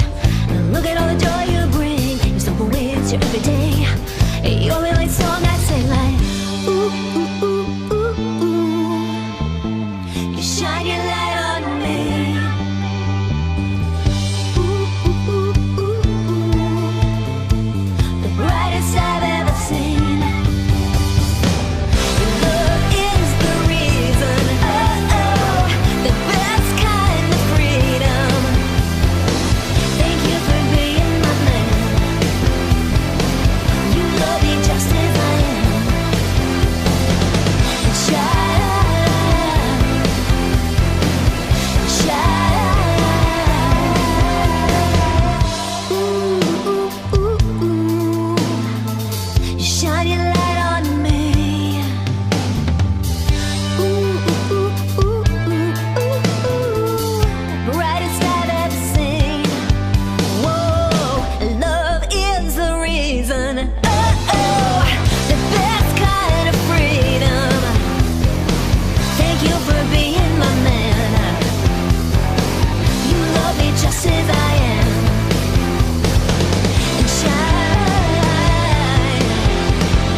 That was Floyd doing Shine. Floyd's another artist that Ed and Georgann have worked with. I'm going to tell a Floyd story before you guys do. So We'll take it. I only remember meeting Floyd once, and it was sitting at, I don't know, was it West Coast Songwriters? It was some conference. And it was me and Tim, and I don't say Tim's last name anymore because he is the one true Tim. We all know who Tim is. And if you don't know who Tim is, watch earlier episodes to find out who Tim is. He's an incredible guy, and he's just like touches all these nodes like Joe. He's got this this connectiveness about it. Anyhow, I was talking about Floyd. So I'm sitting at the table. Tim's there. I'm worried that a company I have a bunch of stock with is, tanking. And should I sell now or should I wait for the bounce? If the bounce is going to come, blah, blah, blah. So it's me, Tim, and Floyd all talking about whether or not I should sell some stock. That's my memory of Floyd.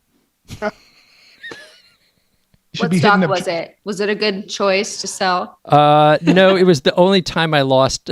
If I'd held on 4 months from there, it was either going to tank, but because COVID hit, it was in biotech, so it spiked. I think I sold at 62. It bottomed at 54, and it peaked at 132. Oh well. Oh my god! But I that was out of I did 4 sales on that stock. And 3 of them I made good profit on, and so I only missed 1. So I'm fine with that. So you get ups and you get downs. I love that's proving my point right now. That Georgann has the degree in economics from Cal. That she knows what you're talking about, and I don't. And she's like, "Oh my god, oh wow!" And I'm like, I have no idea what any of those numbers mean. I specialized in finance, and I even drug all my econ friends into doing like the more upper level division finance courses, where my professor said to us, after this course, you guys will have completed the equivalent of a first year in graduate school for economics. And my friends are like, I cannot believe you drug us into doing this. Oh, but they'll thank you for it later. Exactly. It's like, I didn't finish my MBA, but man, doing that first semester, just the fact that I went through the accounting class, I'm like, oh, I get it. It's like accounting. Okay. It makes sense to me. I can't pass the freaking test to save my life because it's bizarre number. I couldn't get things to balance. It's like, it always balances, but it balances in the strangest of ways, accounting the mysteries. But I'm like, okay, I get push and pull, first in, first out, and, all the different tax games that people play with. It's good education. And like, if you're in a Western society, you need to have taken this class to understand what's going on. Otherwise, you're just watching the stuff on the shore. Go ahead. I mean, especially if you're, an independent artist in music. I mean, or a music producer, you are an independent contractor. And so, you can set up business accounts and write things off. Hey, when I moved up here a couple years ago, I did my first speech on music and money.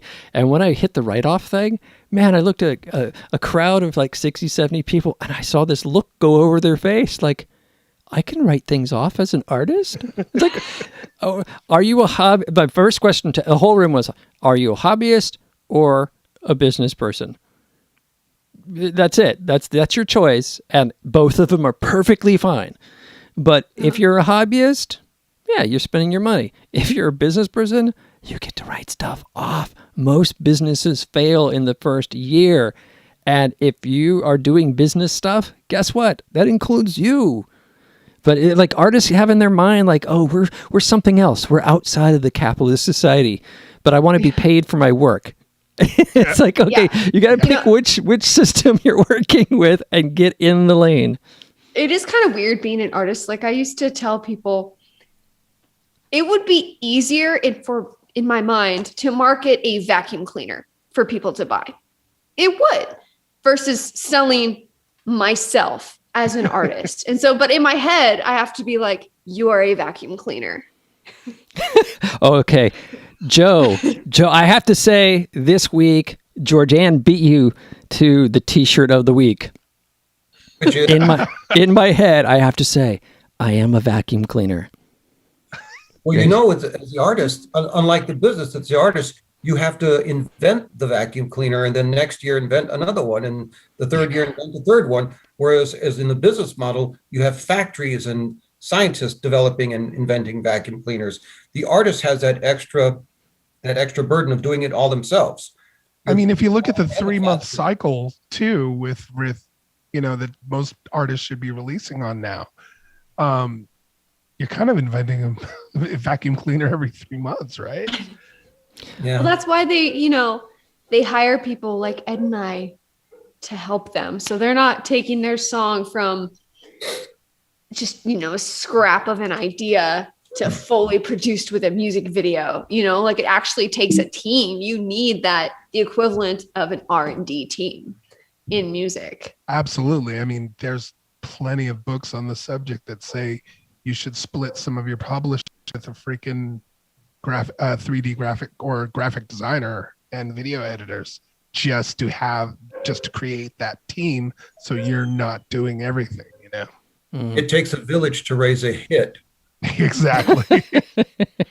Actually, you know, I used to envy artists who were in bands, because I thought, how nice is that to be able to bounce ideas off of your bandmates and to not have to come out there standing alone and being like, this is me and I did it all myself. But the reality is that if you're a solo artist, you basically created the equivalent of a band, because you have your producer, you might have your co-writers, like you still have your team. It's just that team just might not go out on stage with you. And a lot of people like that better because, well, I mean, certain artists we work with just want all that control. You know, they're like, no, you know, and there is a benefit to having band members to, like, if one of them's really good at social media and you're not, or if one of them's really good at whatever, follow through with the clubs and you're not. Yeah. But sadly, there's been too many bands where, like, one person does a lot of the business and everyone else says, oh, he can take care of it or she can take care of it. You know, it's like, bands are a whole different equation. And I would say, you know, you have to start saying, what is the band? I like to say a band is a brand. This is Roger Waters' famous story about how he found that out when he was the co-founder of Pink Floyd with his buddy Sid.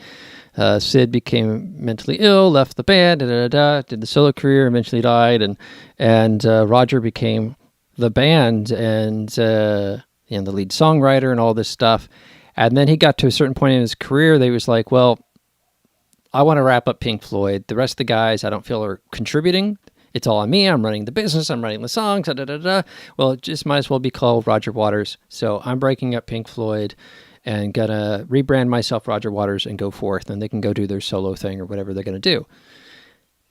Well, the rest of them got together and said, no, we've been playing in this band for X number of years. We're gonna sue to get the name. And the court gave them the name. And he was like, but they don't write the songs. They don't do. And the next year he said he toured and he was playing in an arena. And, I don't think they were arenas. But anyway, he's playing at this venue. And the next venue over was this arena. And Pink Floyd was playing all of his songs to a packed arena while he was in this smaller venue doing his songs to almost nobody. And that's when he said, I realized a band isn't a group of people. A band is a brand. So you're making your brand, and your music is feeding your brand, whether it's an individual person or a group of people. So I like to say, if you want to have a band brand, that's fine, but just make the relationships clear. Like, who's the arranger? Who is a work for hire musician in the group? Everybody wants to think that they're all equal members, but I've rarely seen where that's the case. Same thing with artists and bands for the client facing or customer facing or fan facing stuff. You are a brand, so you need to clarify what your message is. You need to clarify what image you're putting out. You know, it has to be, it doesn't have to be, hardcore if you're rap. It doesn't have to be like down home country if you're country. Whatever the cliches are, it doesn't have to be that, but it has to be focused and realized and intentional. And that's, so same thing, that's your both your image as an artist or as a band has to be a brand. It has to have a message behind it. It has to have like whatever, Marilyn Manson, his thing was like, yes, where are all my freaky evil people? And we gather them together. Yeah, that's another good part of the band, musician, artist promo is make your fans feel special. Lady Gaga refers to them as her monsters, right? Hey, my monsters. She'll say, hey, my monsters, I'm on the stage to represent you. You don't have a voice, but I'm on this TV show as your voice. And even Halsey, who refuses to do that because she doesn't want to turn, she recognizes all her fans as individuals. That in itself, that stance, that going forward and making that public in and of itself is a way to make them feel special. And it was great. Reminds me of that Monty Python Life of Brian. We're all individuals together. We are all individuals. Yes. Classic scene. Classic scene. The thing is, people just want to tribe up. Yes. It's human nature to just form groups. And so artists and bands they create a situation where people can tribe up together and get behind something. Definitely. Absolutely.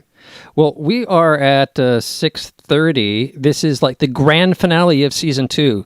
So we're going to do a little overtime here, dig in deeper, but we are going to have to call this next section the after party.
Sometimes I will slip.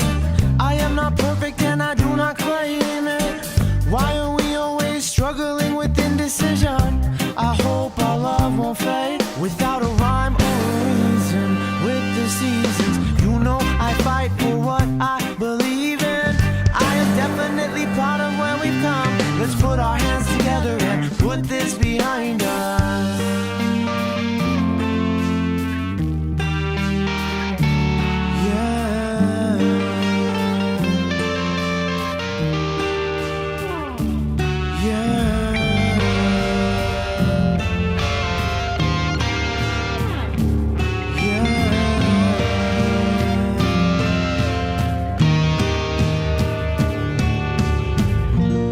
If I'm on my way out, I'm on my way down. I don't belong here.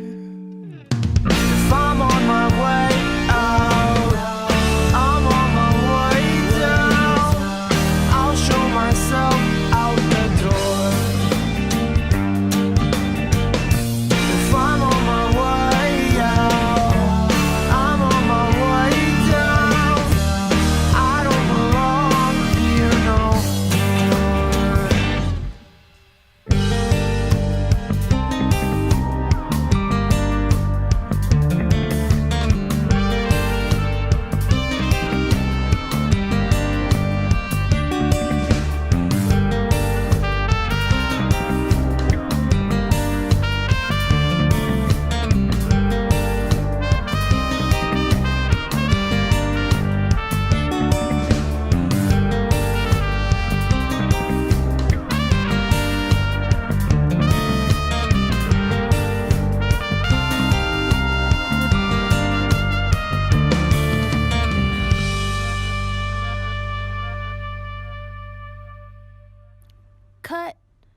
Yeah, I think we got it that time.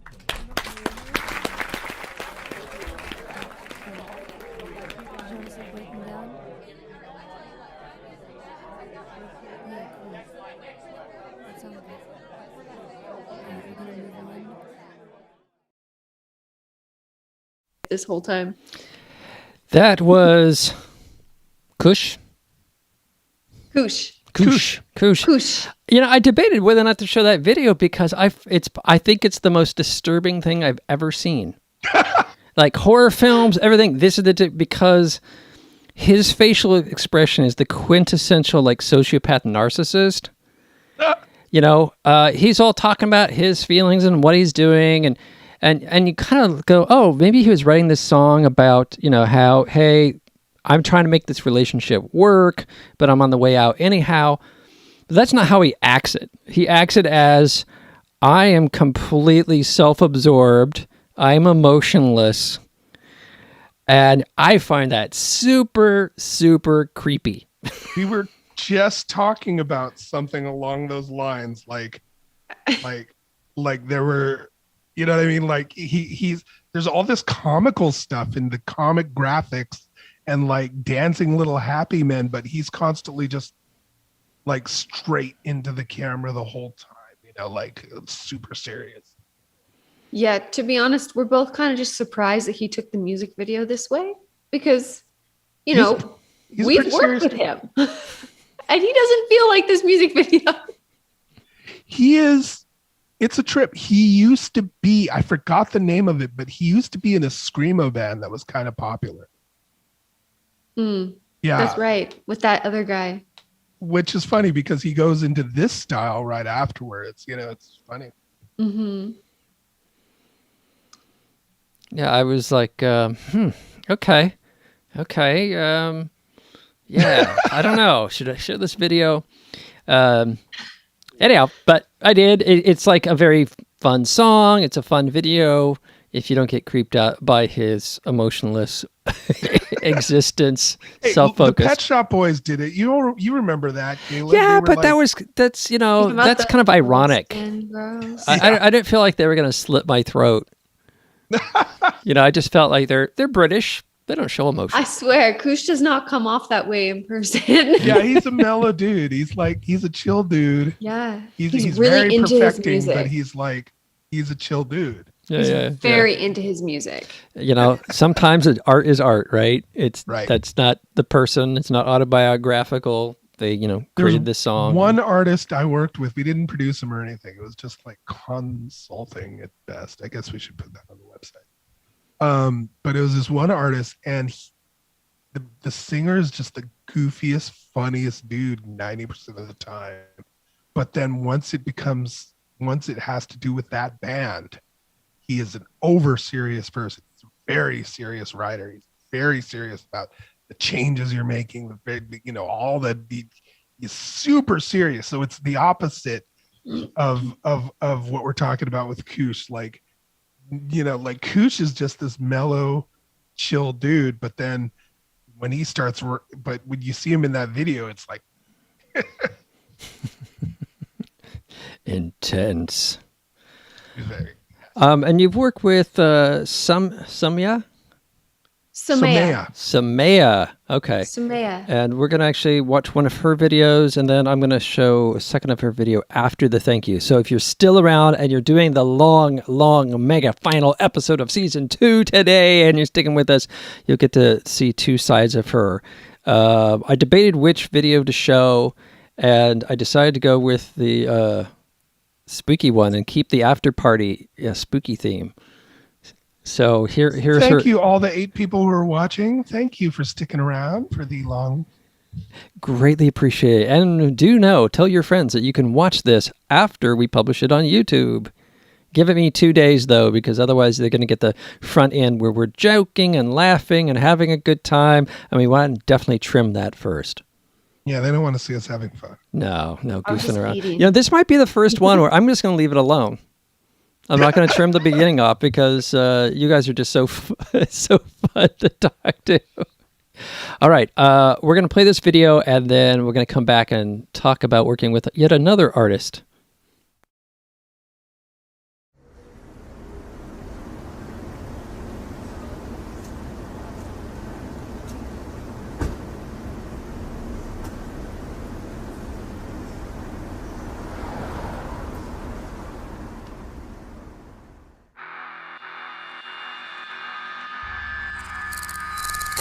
I'm not hurt.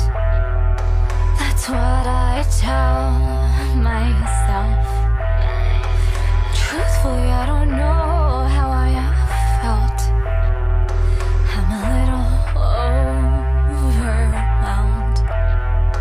I wanted to believe in us, I knew it'd go nowhere.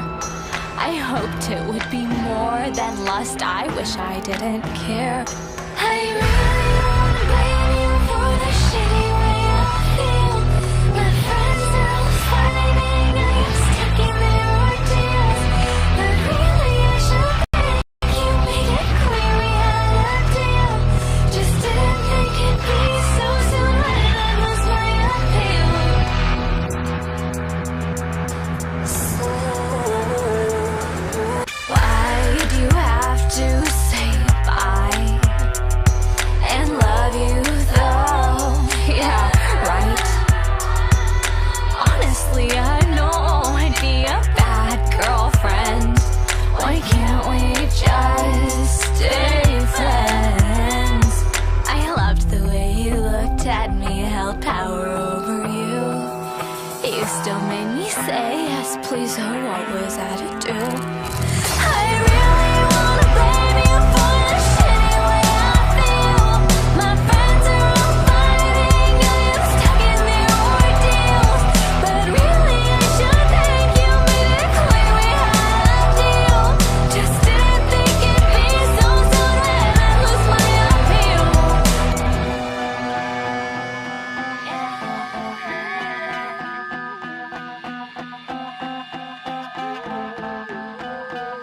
My tears an endless mountain of despair. Maybe I need to cleanse myself there. It always feels like life is never fair. Listen, baby, sometimes I wish I never cared.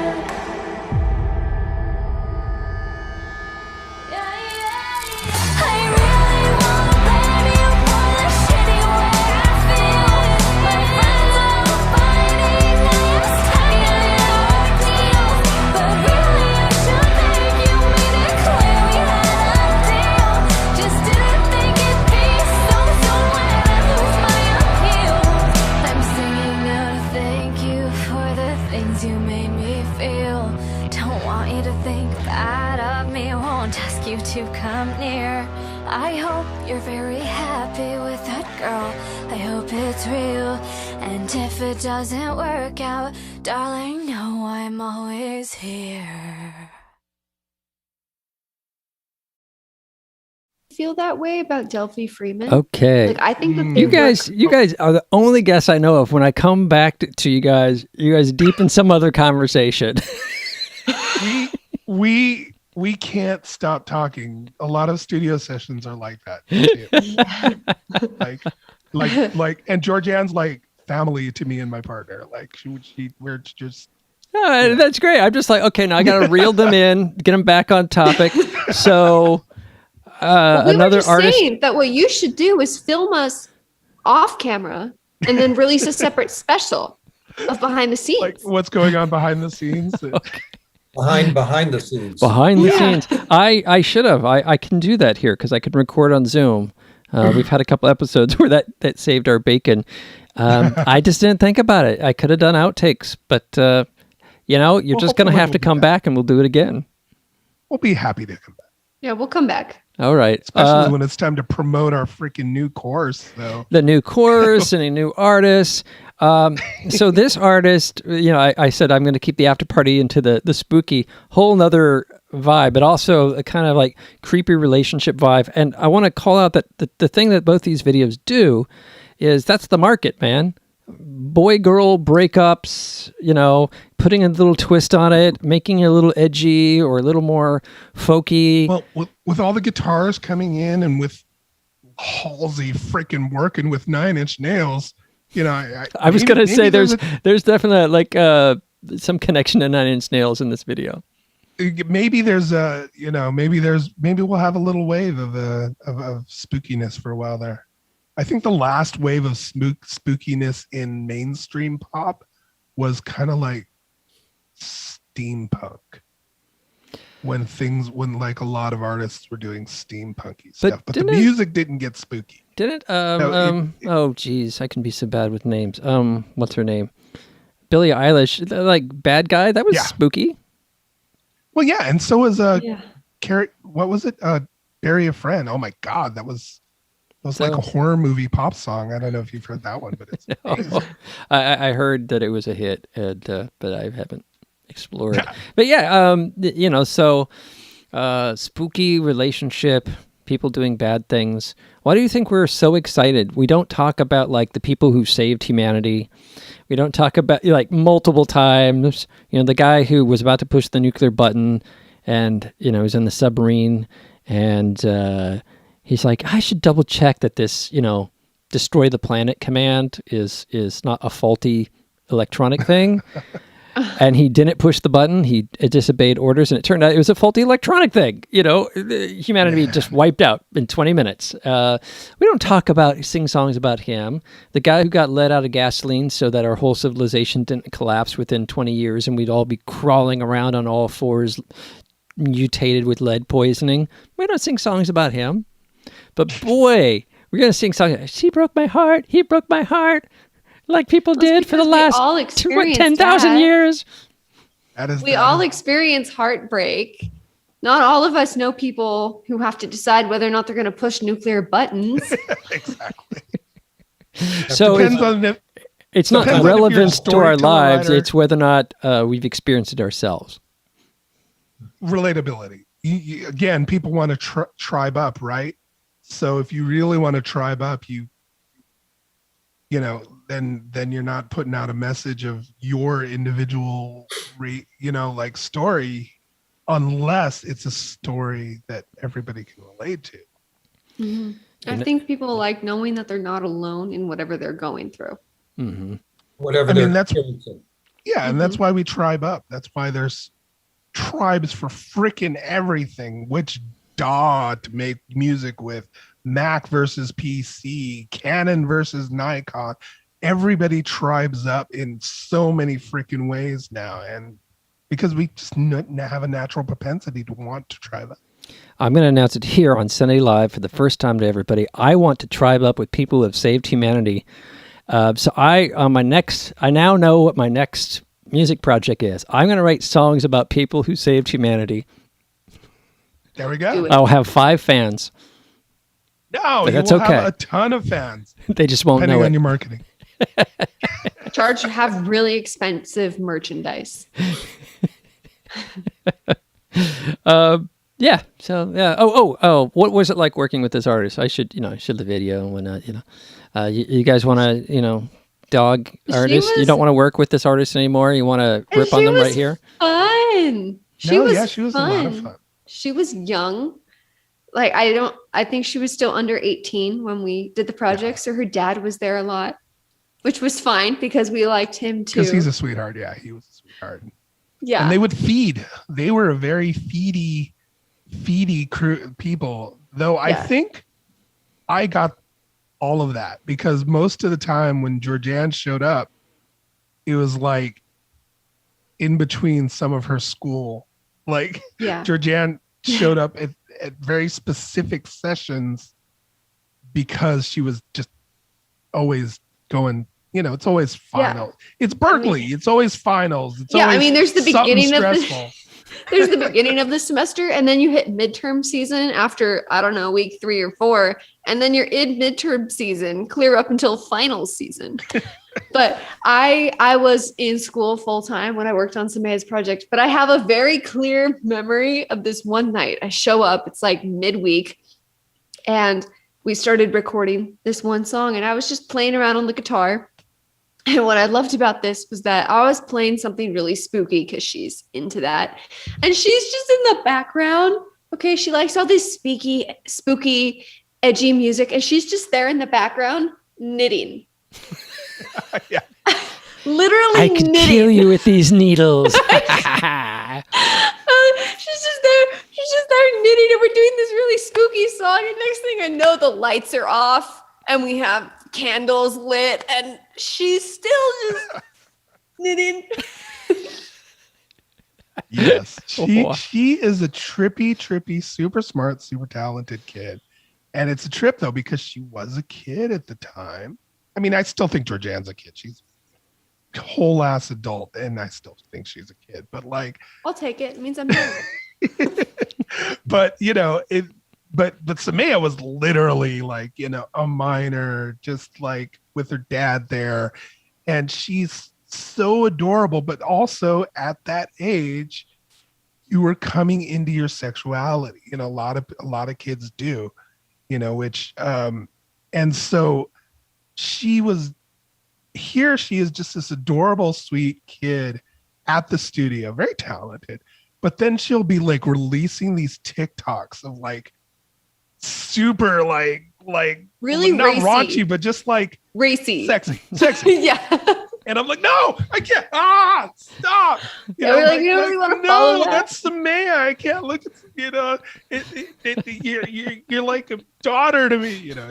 I think one of the best things, and we were kind of talking about this while the music video was going, is that I had a lyric suggestion change for one of her songs. And if you've heard all of her songs, I know that a lot of them are not released yet, but the whole album, there's some kind of explicit stuff in there. And so I literally just wanted to change one lyric, and it wasn't sexual, but it wasn't super innocent either. And I give this suggestion, and her dad's in the room, and the place is just silent. You could hear a pin drop at my suggestion of this new lyric. And Ed's just like, he's noped out on me. He's just focused on the computer. And all of a sudden, Samaya's like, I'm going to keep the lyric I have. And they're like, that's fine.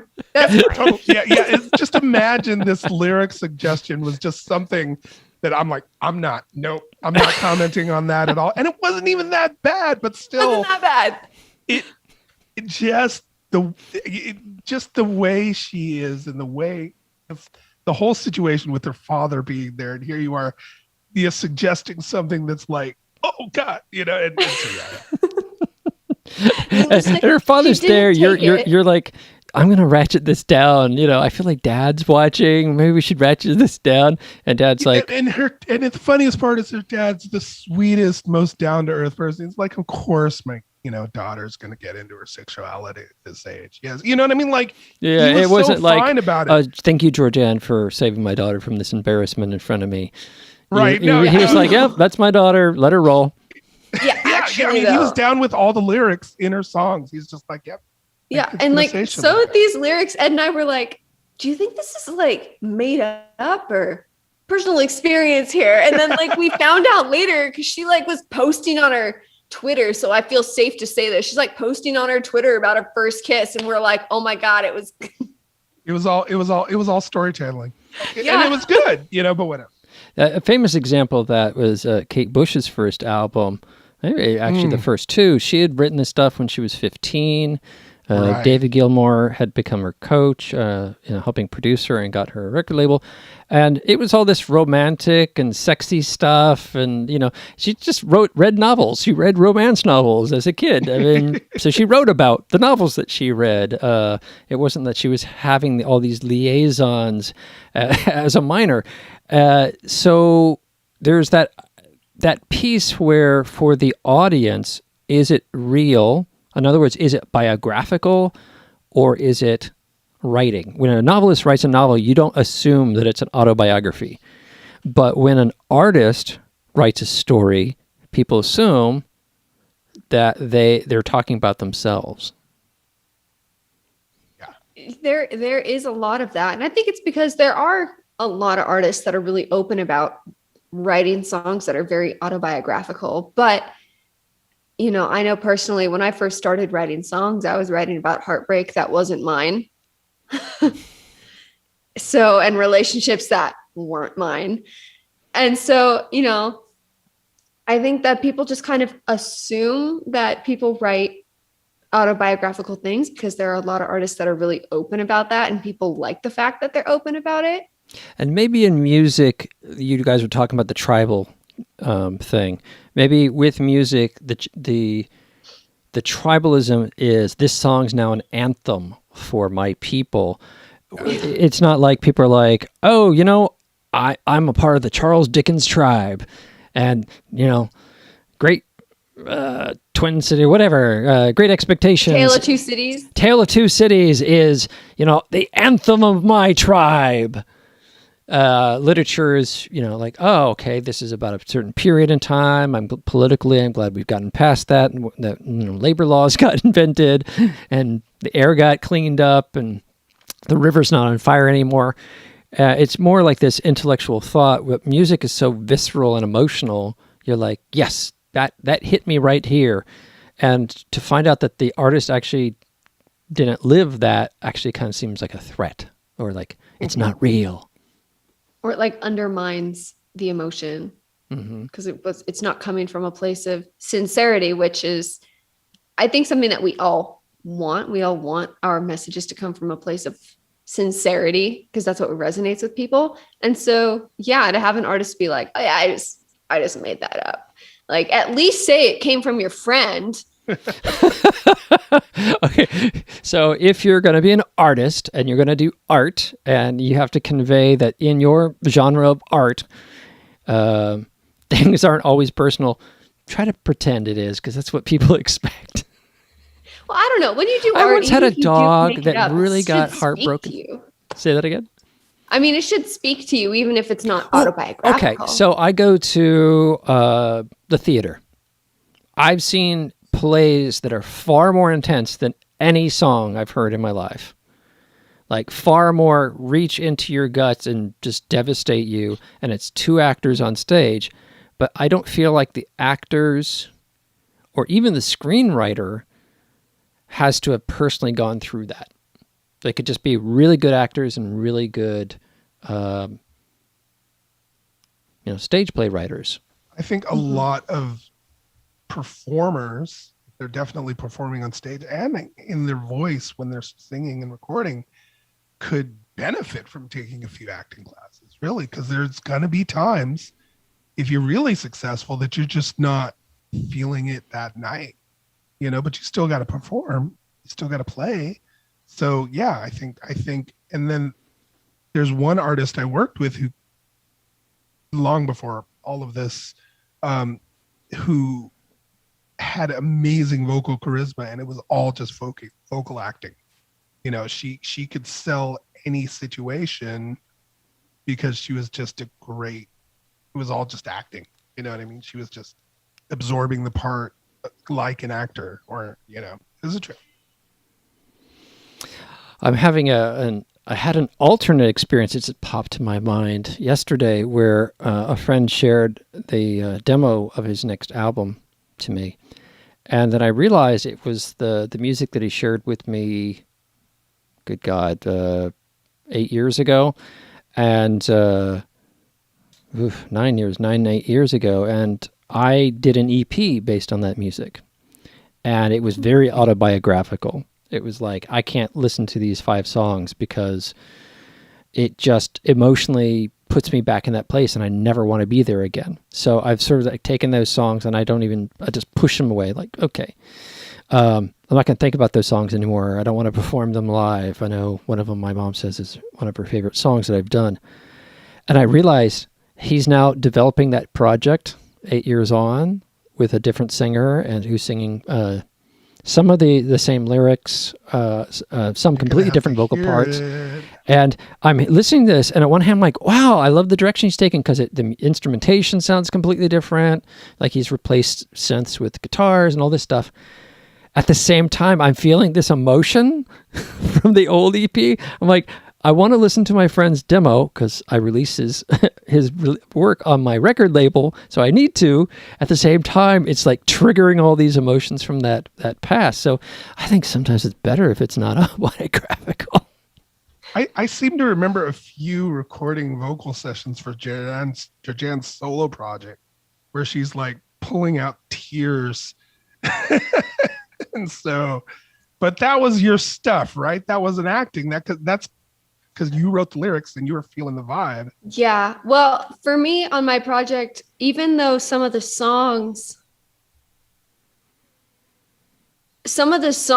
I wrote way before I went through this period where I was really down. I had a moment when I was recording the whole EP over a couple of years at this point because of school and everything, that I was burned out.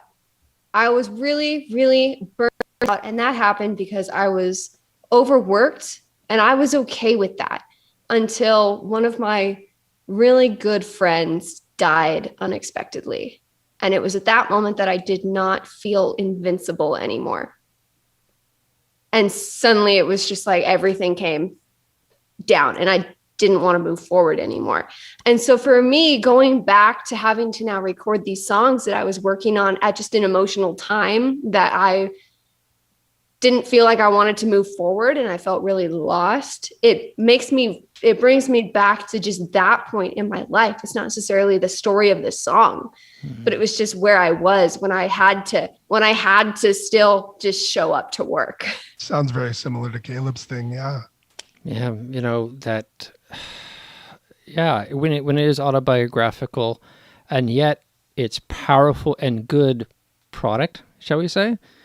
Mm-hmm. How do you go, oof, I don't even want to finish that recording, but I know it's the best song I've ever written. Yeah. That's a tough one. That's very tough. And that's for me, I just didn't want to make music anymed. I just wanted the world to stop turning for a second so I could just have a break, and it didn't. So Ed knows this really well. I was going to go home for a little bit, and I thought I had been doing a good job hiding how I was feeling. And he said to me, I want you to go home, hug your horse, rest up, because I want you to enjoy music again. Yeah, there's no point. There's no point in just grinding away.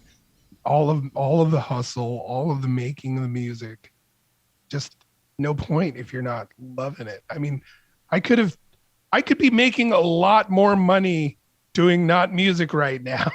Yeah, but there's something about music that just, I just feel compelled to keep making it, even though there have been hard points.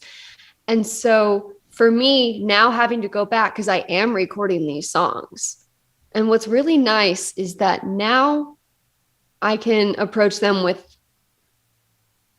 a new perspective. Something that I wrote about that happened 2 years ago, I can now apply to something new that's happening in my life. And so it doesn't bring me back to that point when I just felt really small. Yeah, you're far enough removed from it. You've had some time to process. You have a little more bandwidth to exactly. I feel invincible again. Hopefully I was going to ask about whether or not coming back to it actually makes you feel empowered, because you said, I've been through this. I've faced a loss, and I've also, as with all loss, it's also a mirror to ourselves, right? So it sets us into a reality, and we're like, right. And you've come back to feeling invincible, but invincible from a different perspective. Invincible with reason for it now. Before, you know how they say ignorance is bliss?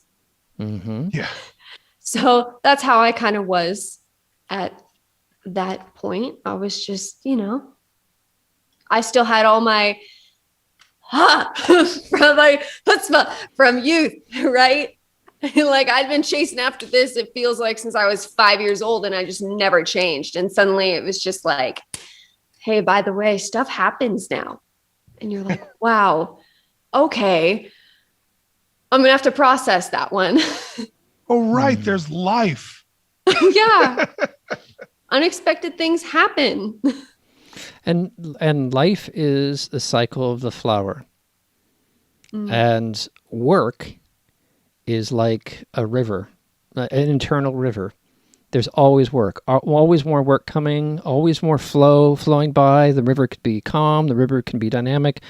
And quite often I'll jump into the river and burn a lot of my time just because I love working. And I have to stop and say, oh, you need to go take the morning, go pick blueberries and watch the sun and birds and be present in life. Because while the work river forever flows, I am but a flower. Mm-hmm. And sometimes if you take that rest, I have found that you become more creative and your work becomes more meaningful as a result of it. And I have found if you do not give yourself that self-care, and if you don't give yourself, your mind, time to rest, there will be times where it will take it anyway, and it'll always be at the worst time. Like, you will shut down, you will escape, you will go full escapist, you'll go, you know what I mean? There's a lot of things you can do to act out when you're not planning on giving your mind and body a break. Wow, we got really deep and existential here. Listen to us. That's what we do on this show. The after party. That's This the is- after party. The after we go party is Real not stuff a comes party. out. It's deep, dark. introspection. It's a part of the Sunday Live experience, and because I was thinking about this, and I'm thinking how many episodes of this show that we've had people say, "I've never cried on air before." So I thank you guys for being willing to go deep, and not everybody can step into that space, and I think it empowers us as people and artists to do so. We're going to take a brief break. You guys can gather yourselves, and we're going to give Joe a little voice in a little segment we call The Last Call. Hey everybody, thank you for sticking with us here on our finale of Season 2 of Sunday Live. And now we're going to hear some words of wisdom from Joe Price in The Last Call. This pertains largely to what we've been talking about this past episode, and henceforth, gather your resources, network your butt off. The like-minded people with similar musical and artistic interests are all around you if you simply look for them. Even a tourist like myself can see the benefits as well as the inspiration from reaching out to those on similar journeys. Go to all the conventions, concerts, clubs, and Zoom meetings and introduce yourself. Learn who else is writing, producing, casting, distributing, promoting, and creating that which you aspire to create, regardless of genres or even eras. Find these people and introduce yourself to exchange ideas and express your divine interests to where you can study at one another's feet with the commerce of ideas and muse. Then learn to give back to those that are next up and coming. A rising tide raises all boats. Be part of that regatta. As for your homework for the next 2 months, get excited. Find at least one outlet and get excited about and create with that excitement. Foster your interests in all things artistic, especially from underground or avant-garde sources.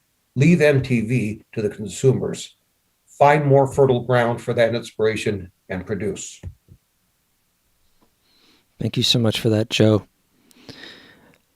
Ed, Georgann, Hello. it has been a privilege to know you these last 3 years. I hope that our friendship continues to grow, and when I'm in the Bay, we're going to get to see each other. Actually, I'll visit Georgann in Portland, and then I'll visit you in San Francisco.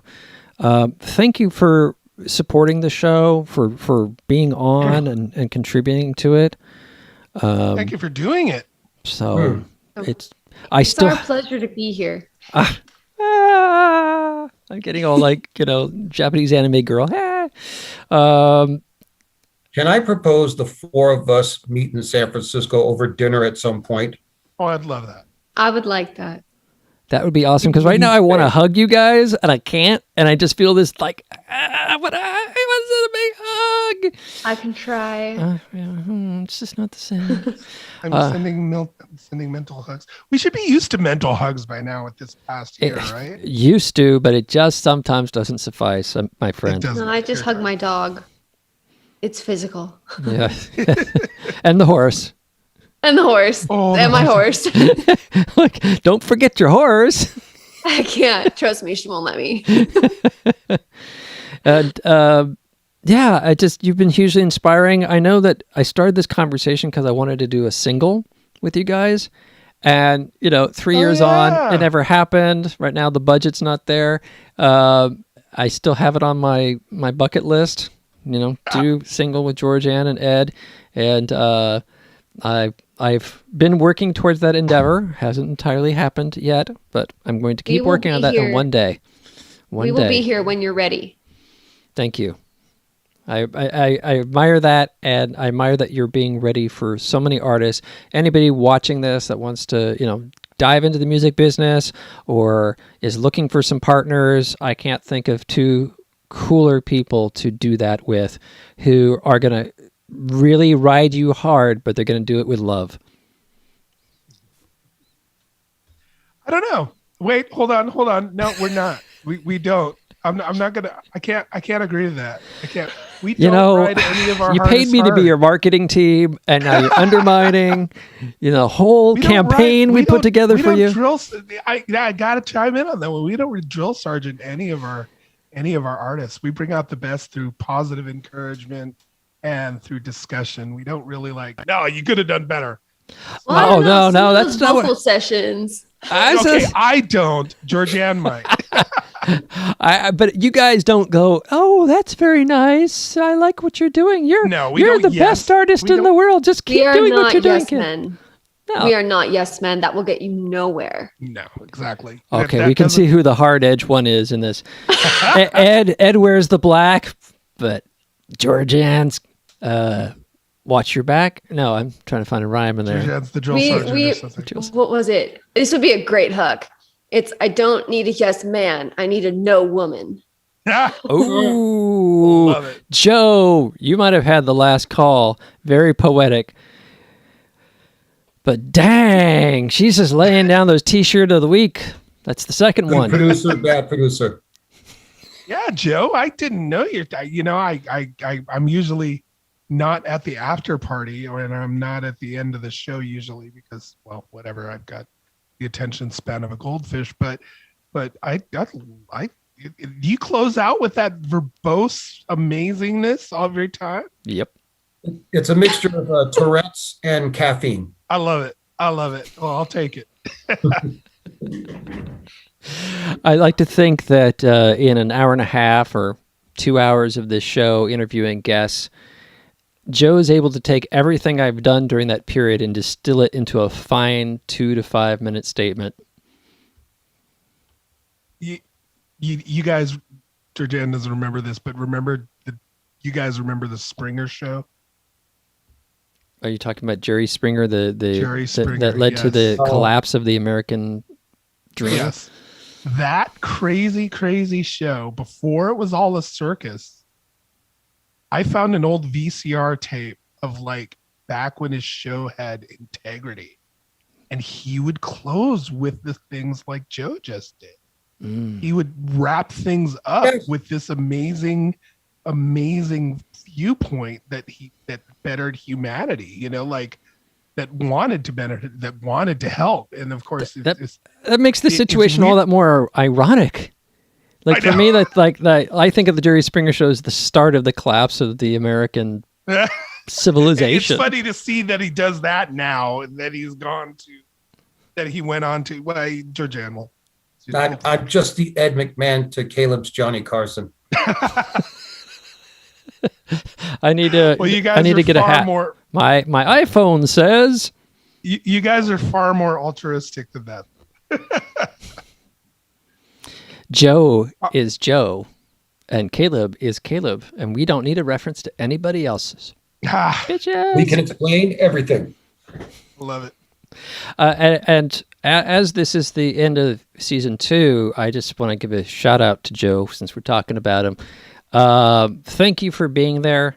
I met Joe when we were but pups, and he immediately struck me as someone who's had this groundedness and integrity and astute observer of others and a clear ability to articulate that was like none other. And you could call on Joe and say, hey, I'm going to be getting some time off. I'm going to come out the Science Fair. And he goes, okay, here's where the tickets will be at the back gate, and where everybody else was playing politics. Like, who are you? Why haven't you put in the time?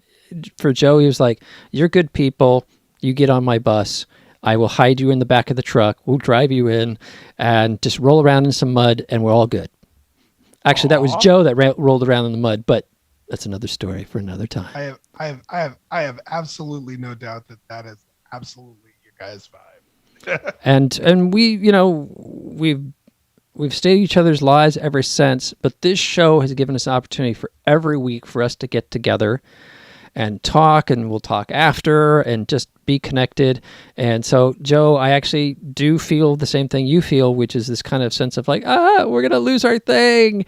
And at the same time, the episodes do take an investment. And right now I need to go find the funds so that I can hire Ed and Georgann to make me a hit single.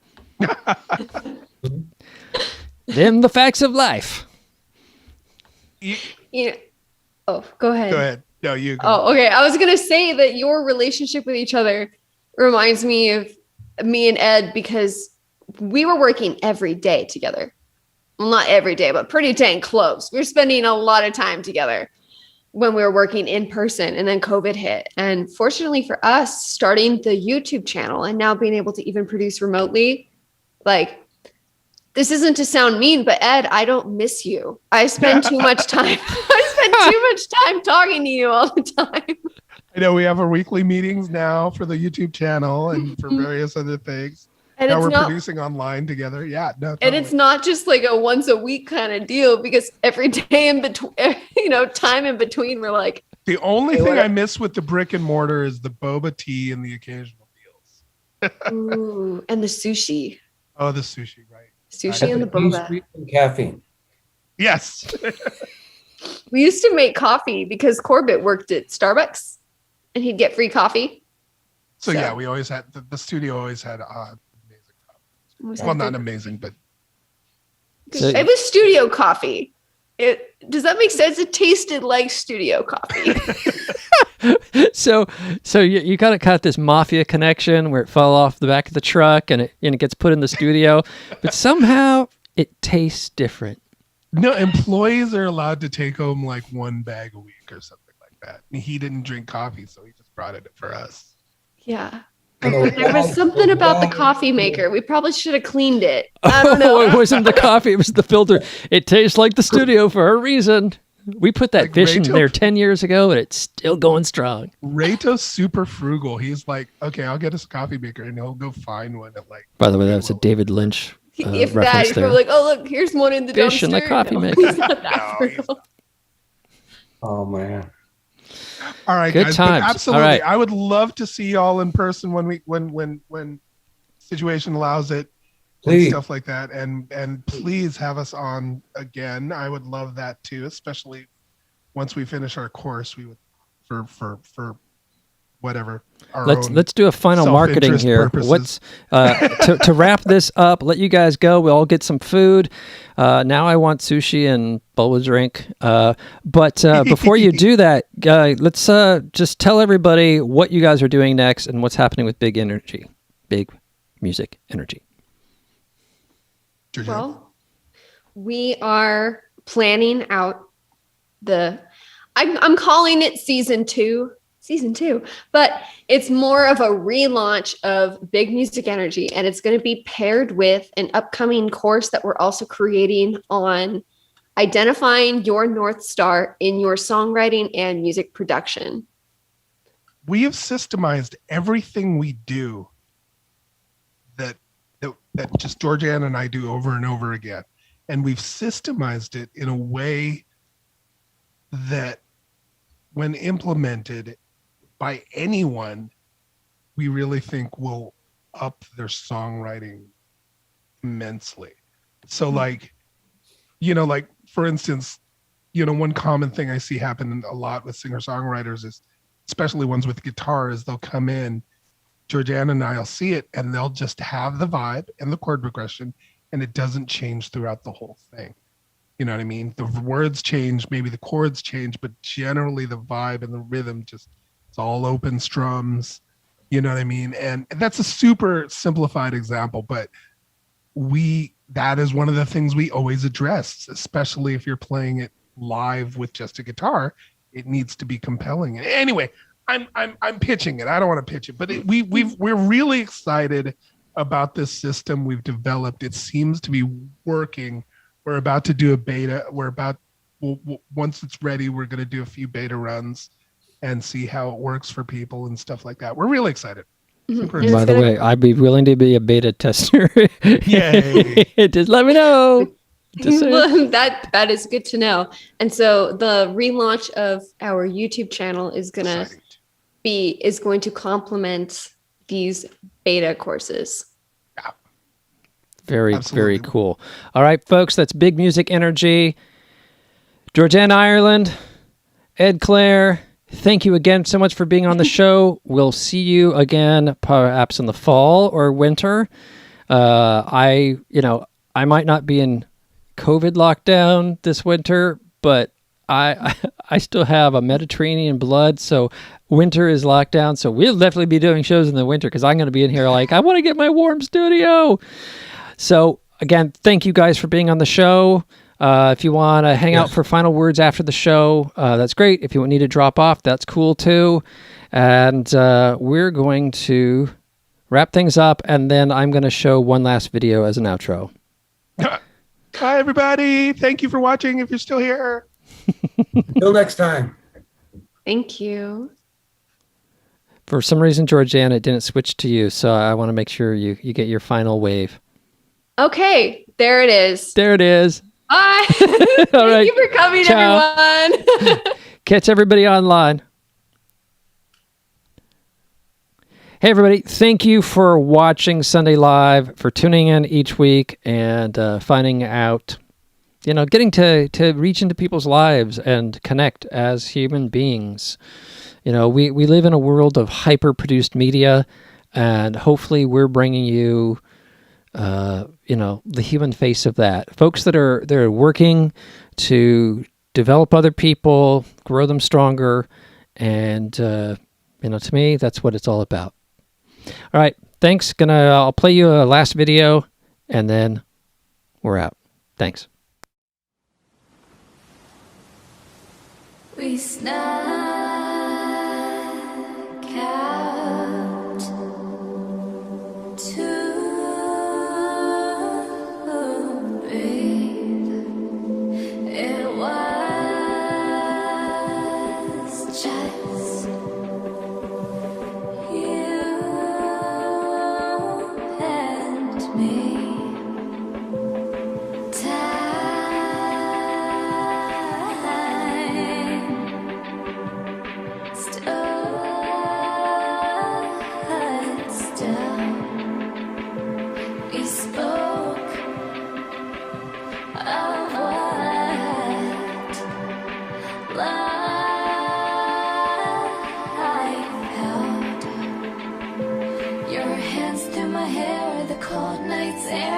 On the concrete, the warmth of our heat. But you walked over me with a bottle full of wine. I bet you didn't know you'd have such a good time. The night was serene, I was hung up over you. I guess you had a laugh cause you already knew.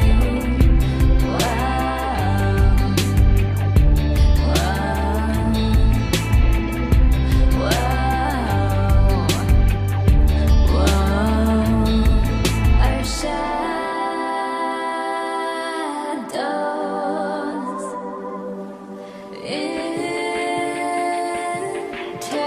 intertwine, forbidden touches were so fine. Your hands through my hair, the cold night's air, on the concrete, the warmth of our heat. But you walked over me with a bottle full of wine. I bet you didn't know you'd have such a good time. The night was serene, I was hung up over you. I guess you had a laugh cause you already knew. Whoa, whoa.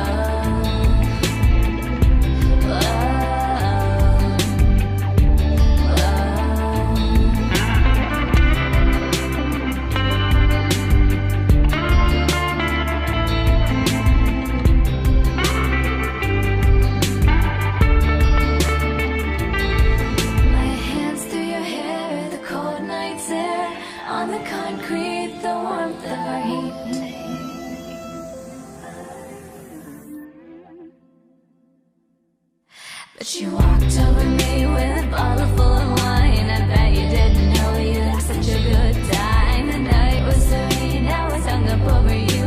I guess you had a laugh, cause you already knew. You walked over me with a bottle full of wine. I bet you didn't know I'd go back and shed tears. The night was serene, I was hung up over you. I guess you had me on, cause you already knew.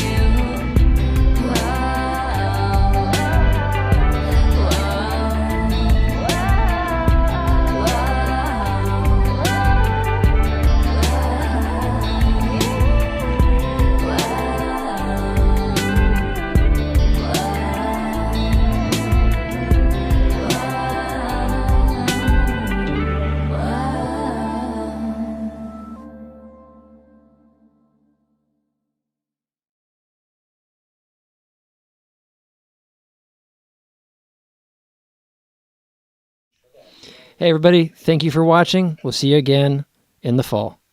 Ciao.